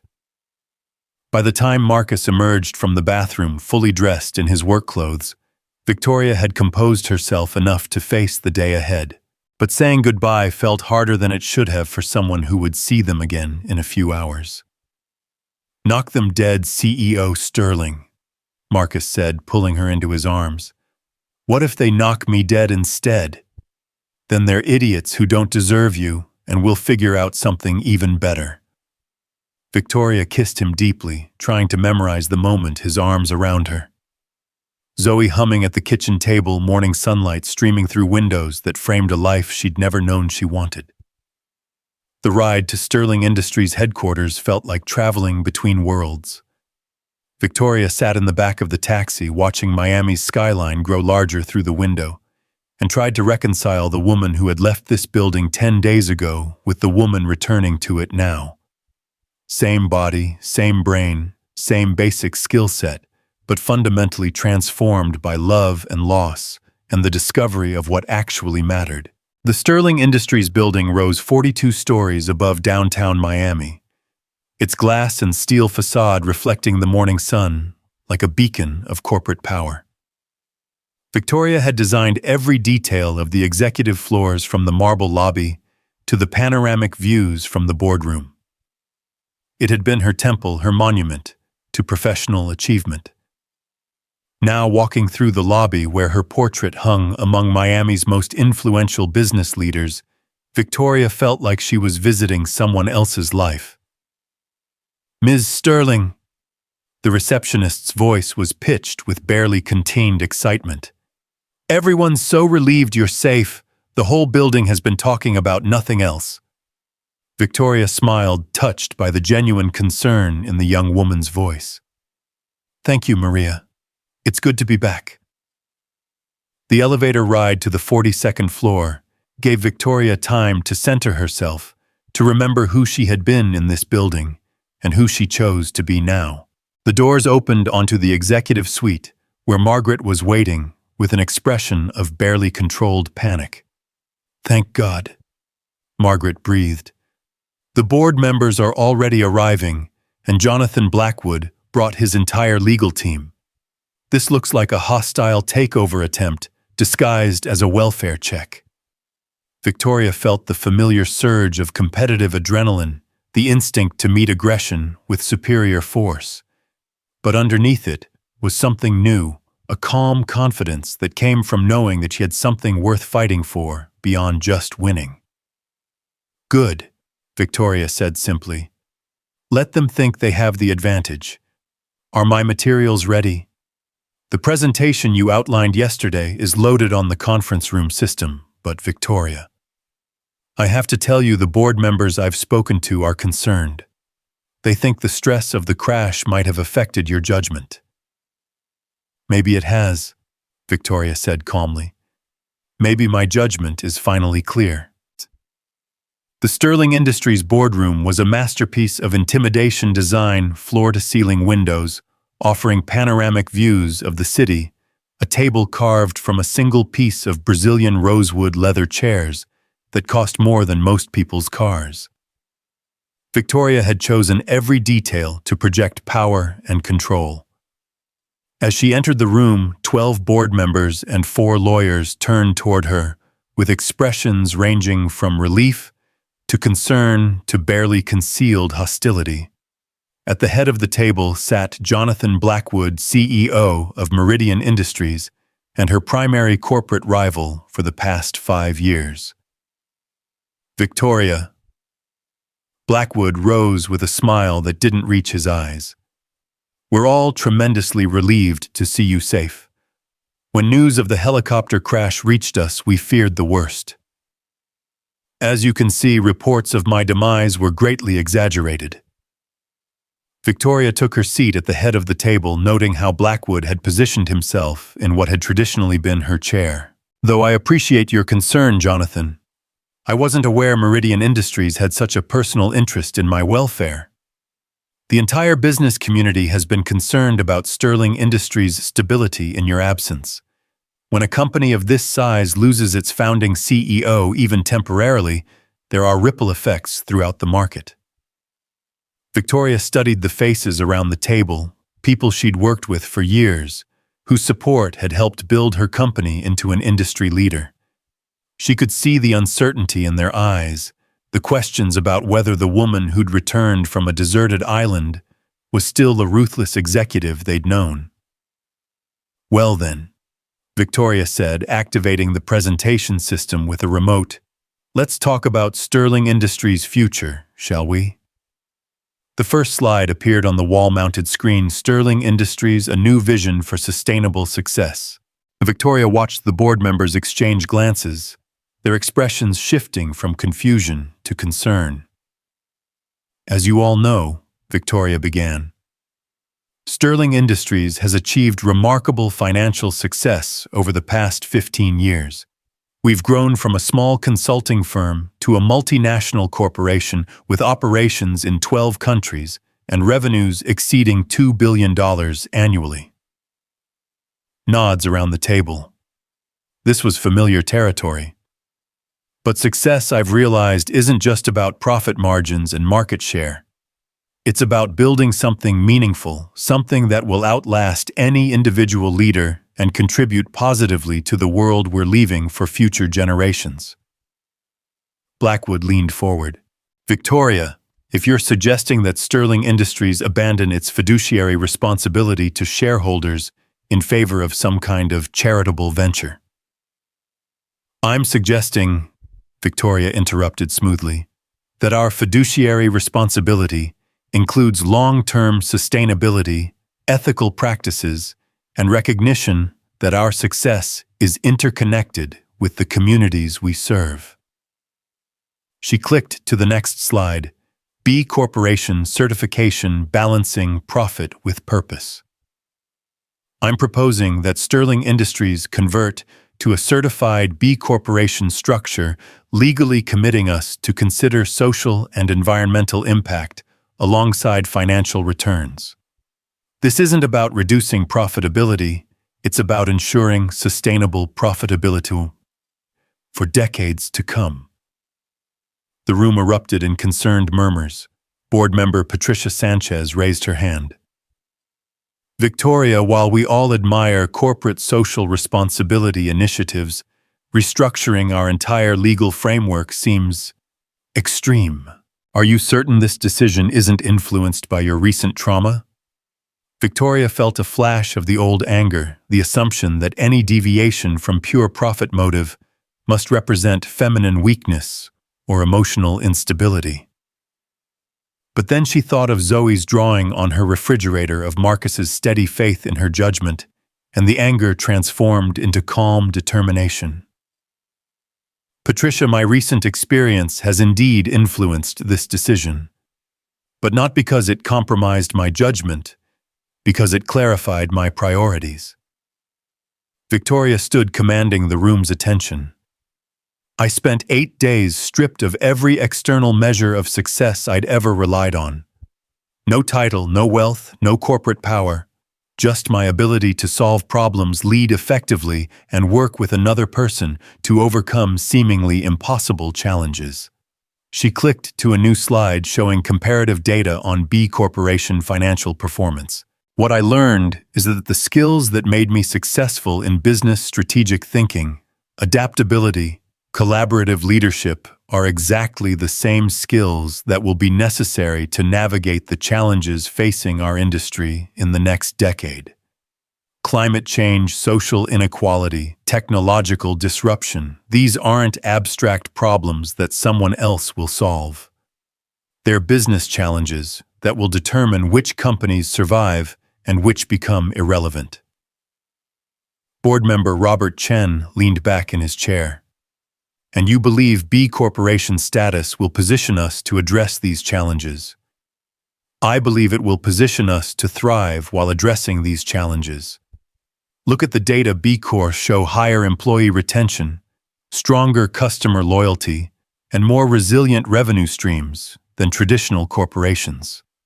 Patagonia, Ben & Jerry's, Warby Parker, these companies aren't successful despite their social missions. They're successful because of them. Victoria clicked through slides showing market analysis, financial projections, and implementation timelines. She could see some board members beginning to lean forward with interest, their initial skepticism giving way to genuine curiosity. The other component of my proposal, Victoria continued, involves transitional leadership structure. I'm recommending that we promote Sarah Chen to Chief Operating Officer immediately with a timeline for her to assume CEO responsibilities within 18 months. The room fell completely silent. Jonathan Blackwood's eyes lit up with predatory interest. "Victoria," Margaret whispered urgently from her seat along the wall. "What are you doing?" "I'm ensuring Sterling Industries' continued success under leadership that's fully committed to its daily operations," Victoria replied calmly. "I'll remain as executive chair of the board, focusing on strategic vision and stakeholder relations, but Sarah has the operational expertise to execute our transformation more effectively than I can." Board member David Martinez spoke up. "Victoria, are you stepping down as CEO?" "I'm evolving beyond the role of CEO. There's a difference." Blackwood couldn't contain himself any longer. "This is exactly what I've been saying. Victoria Sterling has clearly been compromised by her recent experience. A week stranded on a beach with he consulted his notes, a dock worker, and suddenly she wants to abandon everything that made Sterling Industries successful." The condescension in Blackwood's voice when he said dock worker sent a spike of rage through Victoria's chest. But instead of lashing out, she smiled the same smile she'd used to destroy hostile negotiators for 15 years. "Jonathan, you seem to have misunderstood both my proposal and my motivations. Let me clarify." And Victoria clicked to a new slide showing Sterling Industries' projected growth under the new model. "This isn't about abandoning success. This is about redefining it in ways that will make Sterling Industries more valuable, more resilient, and more attractive to the next generation of talent and consumers." She moved around the table, making eye contact with each board member as she spoke. "You're right that my recent experience changed me. It reminded me that the most successful partnerships are built on mutual respect, shared values, and genuine collaboration. It reminded me that the best leaders are those who can adapt to unexpected challenges while staying true to their core principles. And yes, it reminded me that there's more to life than quarterly earnings reports." Victoria stopped directly in front of Blackwood. "As for Marcus Thompson, the dock worker you mentioned with such disdain, he's the man I'm going to marry. He's also one of the most intelligent, capable, and ethically grounded people I've ever met. His judgment and character have my complete trust." The room buzzed with surprise and speculation. Victoria returned to her position at the head of the table, feeling oddly liberated by the public declaration of her intentions. "Now," she continued, "you have a choice to make. You can support Sterling Industries' evolution into a more sustainable and socially responsible corporation, or you can vote me out and watch Jonathan Blackwood dismantle everything we've built in service of short-term profits." Blackwood stood his composure, finally cracking. "Victoria, you can't seriously expect the board to approve this radical restructuring based on some kind of romantic fantasy you've constructed around a survival situation. I expect the board to approve this restructuring based on solid financial analysis and strategic planning," Victoria replied evenly. "The romantic component of my decision-making process is entirely separate and completely non-negotiable." Patricia Sanchez spoke up. "Victoria, can you walk us through the timeline for this transition? If we approve the B Corp conversion and the leadership changes, what would implementation look like?" For the next 2 hours, Victoria presented detailed financial models, legal frameworks, and operational plans. She answered every question with the same analytical precision that had built Sterling Industries into an industry leader, but now that precision was directed toward a larger purpose than pure profit maximization. Gradually, she could see the room's energy shift. Board members who had entered with skepticism began engaging with genuine interest. The data was compelling, the strategic logic sound, and Victoria's passionate advocacy for the plan was backed by 15 years of proven business acumen. When she finished, the room fell silent. Victoria looked around the table at faces she'd worked with for years, people whose support had helped her build something remarkable. Whatever they decided, she realized she would be okay. She had built something even more remarkable in the past 10 days. "I'd like to call for a 15-minute recess," Patricia announced. "Board members only, please." Victoria stepped out into the hallway with Margaret, who immediately pounced with questions and concerns. "Victoria, what if they vote you out? What if Blackwood convinces them you've lost your mind? What if—" "Margaret," Victoria interrupted gently. "What if they approve everything, and Sterling Industries becomes exactly the kind of company I always dreamed it could be? And what if they don't?" Victoria looked out the floor-to-ceiling windows at the Miami skyline, thinking about Marcus at the port and Zoe at school, both going about their daily routines while trusting that she would find her way back to them. "Then I'll have learned something valuable about who my real allies are, and I'll figure out what comes next." When the board reconvened, Patricia Sanchez was holding a folded piece of paper that Victoria assumed contained the results of their deliberations. "Victoria," Patricia began, "we've discussed your proposal extensively, and we want you to know that our decision reflects our respect for your leadership over the past 15 years, as well as our assessment of Sterling Industries' future needs." Victoria felt her heart hammering against her ribs, but her expression remained calm and professional. "The board votes to approve the B Corporation conversion, the promotional timeline for Sarah Chen, and your transition to executive chair contingent upon a 6-month trial period to assess the new structure's effectiveness." Victoria felt relief flood through her system like warm water. "And," Patricia smiled, "and we vote to retain you as executive chair for a minimum of 3 years, with the understanding that your reduced operational involvement will allow you to focus on strategic vision and stakeholder relations." Around the table, board members were nodding with what appeared to be genuine enthusiasm. Even some of Blackwood's supporters seemed intrigued by the possibilities Victoria had outlined. "However," Patricia continued, "we do have one non-negotiable condition." Victoria's stomach tightened. "Which is, we want to meet this Marcus Thompson, who's inspired such dramatic changes in our CEO's priorities. If he's going to be part of your life going forward, we'd like to understand his perspective on Sterling Industries' future direction." Victoria almost laughed with relief. "I think that can be arranged." Jonathan Blackwood stood abruptly, his expression dark with frustrated ambition. This is a mistake that will cost Sterling Industries its competitive edge. When your social responsibility experiment fails, don't expect Meridian Industries to offer another rescue opportunity. Jonathan, Victoria replied calmly. Sterling Industries has never needed rescuing, but thank you for your concern. As Blackwood and his legal team filed out of the boardroom, the remaining board members clustered around Victoria with questions and congratulations.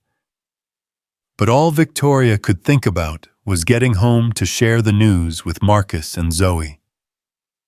The taxi ride from downtown to Marcus's neighborhood felt like traveling between worlds again, but this time Victoria wasn't leaving one life for another. She was bringing the best parts of both worlds together, creating something new and sustainable and entirely her own. She found Marcus in the apartment's small living room, helping Zoe with what appeared to be a science project involving cardboard aluminum foil and enough glitter to coat a small planet. Victoria? Zoe launched herself across the room, wrapping her arms around Victoria's waist. How was your big meeting? Did you win? Victoria looked over Zoe's head at Marcus, who was watching her with an expression of careful hope. I won, Victoria said simply. Marcus's smile was radiant. Tell us everything.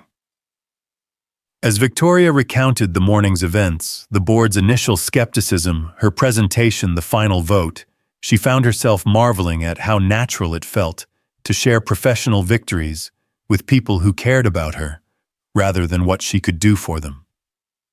So, you're still the boss, but not the everyday boss? Zoe asked, working to understand the distinction. Exactly. I'm still responsible for making sure the company does good work, but I don't have to be there every single day, making every single decision. That means more time for pancakes and bedtime stories and teaching me about business stuff.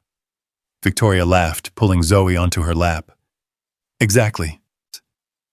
Marcus moved to sit beside them on the couch. How do you feel about it all? Victoria considered the question. Terrified. Exhilarated. Like I just jumped off another cliff, but this time I know how to fly. And the board wants to meet me. They want to understand the man who inspired such dramatic changes in their former CEO's life philosophy. Marcus looked genuinely nervous for the first time since she'd known him. Victoria, I'm a dock worker who didn't finish college. These are billionaires and corporate executives. What am I going to say to them? You're going to be yourself, Victoria said firmly. The same man who kept us both alive on that island, who raised an incredible daughter, who taught me what it means to choose love over fear. That's exactly who they need to meet. 3 weeks later, Victoria stood in the Sterling Industries boardroom wearing a sundress instead of a power suit, watching Marcus charm her board of directors with stories about maritime logistics and sustainable shipping practices. Zoe sat beside Patricia Sanchez, explaining her latest rocket ship design with the kind of enthusiasm that had the stern board member completely entranced. Your fiancé has some fascinating insights about supply chain optimization, Robert Chen murmured to Victoria during a break in the informal presentation. Victoria smiled, still getting used to the word fiancé. Marcus had proposed the previous weekend during a family picnic on the beach, where they'd first kissed as rescued survivors. Zoe had insisted on helping design the ring, a simple solitaire, surrounded by tiny diamonds arranged like stars. Because you fell in love under the stars, she'd explained. Marcus has insights about a lot of things, Victoria replied. I'm still learning from him. As the evening wound down and board members began saying their goodbyes, Victoria found herself reflecting on how much had changed in just a few weeks.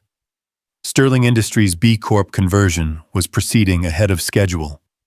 Sarah Chen was proving to be an exceptional COO with a natural talent for operational leadership. The company's stock price had actually increased following news of the restructuring as investors responded positively to the combination of social responsibility and strong management transition planning. More importantly, Victoria was discovering what it felt like to have a life outside of work. She'd attended her first school parent-teacher conference the week before, learning that Zoe was excelling in science and math, but needed some encouragement with creative writing. She'd learned to make Mrs. Rodriguez's famous empanadas. She'd discovered that Marcus was an excellent dance partner, and that Zoe had inherited both her parents' stubbornness and intelligence. "Ready to go home?" Marcus asked, approaching with Zoe, half asleep against his shoulder. Home. Victoria still marveled at how naturally that word came now, how it referred not to a building or a location, but to the people who waited for her return. More than ready. As they walked to Marcus's truck through the Sterling Industries parking garage, Victoria found herself thinking about the woman she'd been just a month ago. That Victoria would have stayed at the office until midnight, reviewing contracts and strategizing about market expansion. She would have gone home to an empty penthouse and fallen asleep reviewing financial reports. This Victoria was going home to help a 6-year-old with homework, to discuss wedding plans over dinner, to fall asleep in the arms of a man who loved her, not for what she could achieve, but for who she was when everything else was stripped away. "Penny for your thoughts," Marcus said as he started the engine. "I was just thinking about the woman I used to be, whether she would recognize the person I've become." "Do you miss her, the old you?" Victoria considered this seriously. "I miss her drive and ambition, but I've realized I can keep those qualities while directing them toward things that actually matter. I don't miss her loneliness or her fear of vulnerability." "What do you think she would say about your choices?" "I think she would be amazed that it's possible to have both professional success and personal happiness, that you don't have to choose between being powerful and being loved." Zoe stirred in the back seat. "Are we talking about the old Victoria again?" Victoria turned to look at the little girl who had so quickly become the center of her world. "How do you know about the old Victoria?" "Daddy told me that you used to be very serious all the time and didn't know how to make pancakes or tell stories with funny voices, but then you got stuck on the island together and learned how to be happy." From the mouths of babes. "That's exactly right, sweetheart. I like the new Victoria better. She's more fun and she gives better hugs." Victoria felt tears prick at her eyes. "I like the new Victoria better too."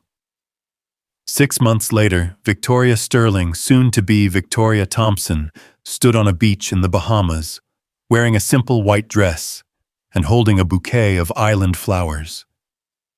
The beach wasn't the same one where they'd been stranded, but it was close enough to feel symbolic, a place where endings could become beginnings.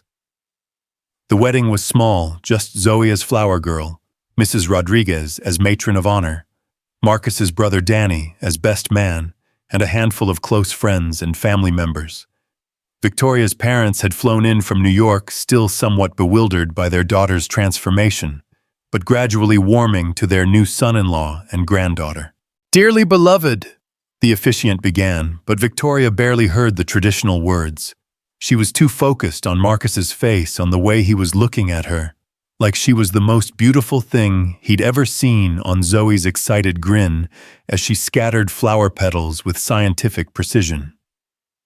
When it came time for vows, Victoria had abandoned the formal words she'd originally drafted in favor of something more honest and immediate.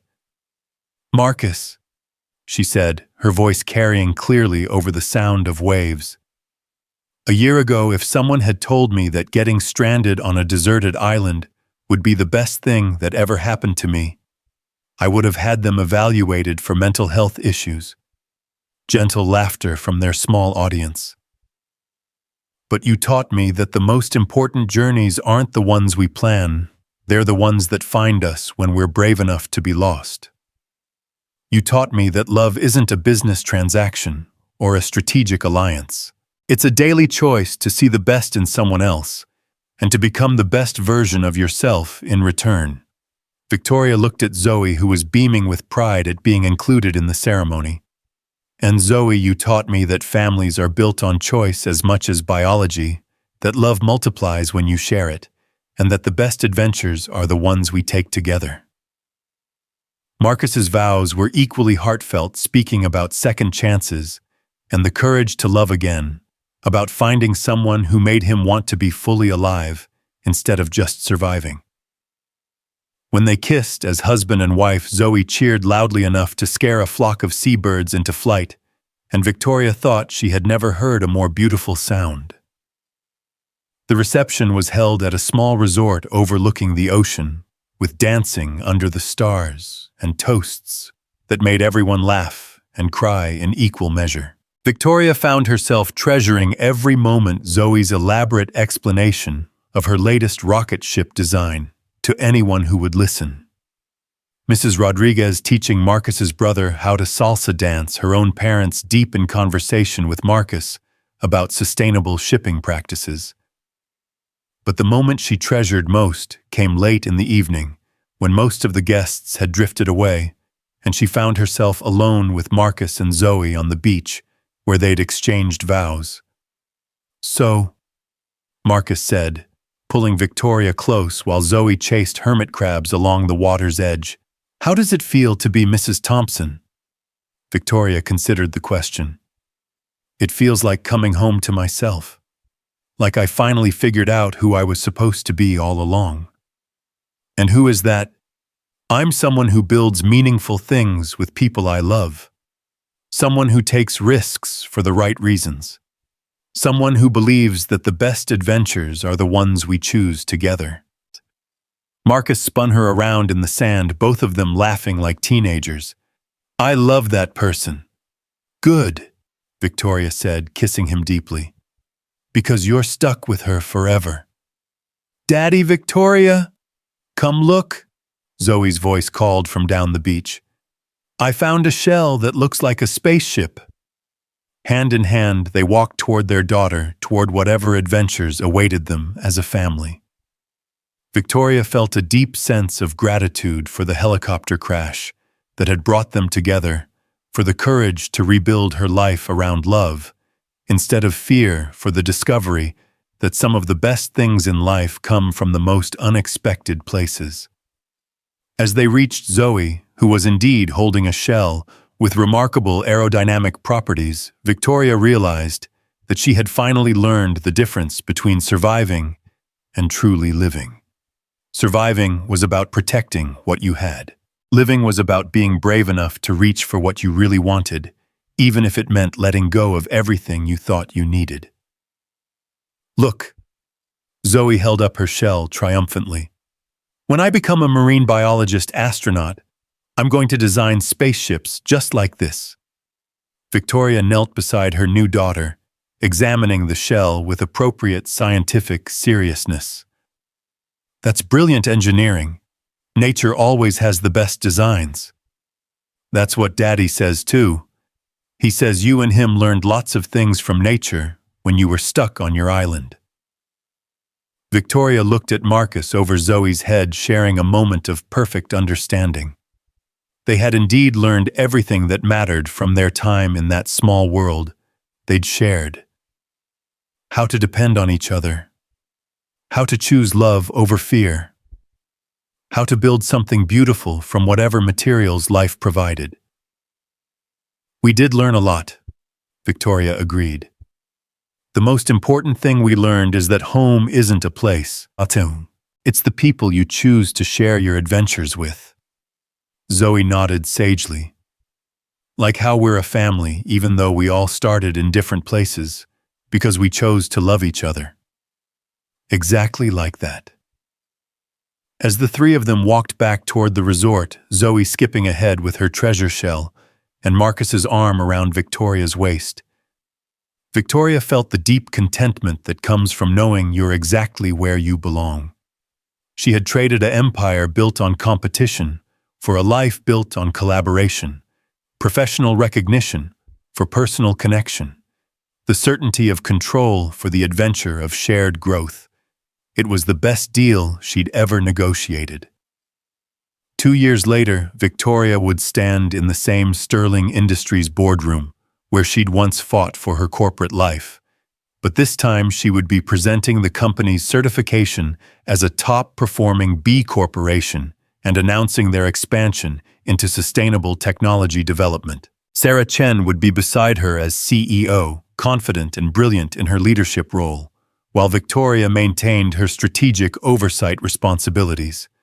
Marcus would be there too, having joined Sterling Industries as Director of Supply Chain Sustainability, bringing his practical knowledge of maritime logistics to complement Victoria's strategic vision.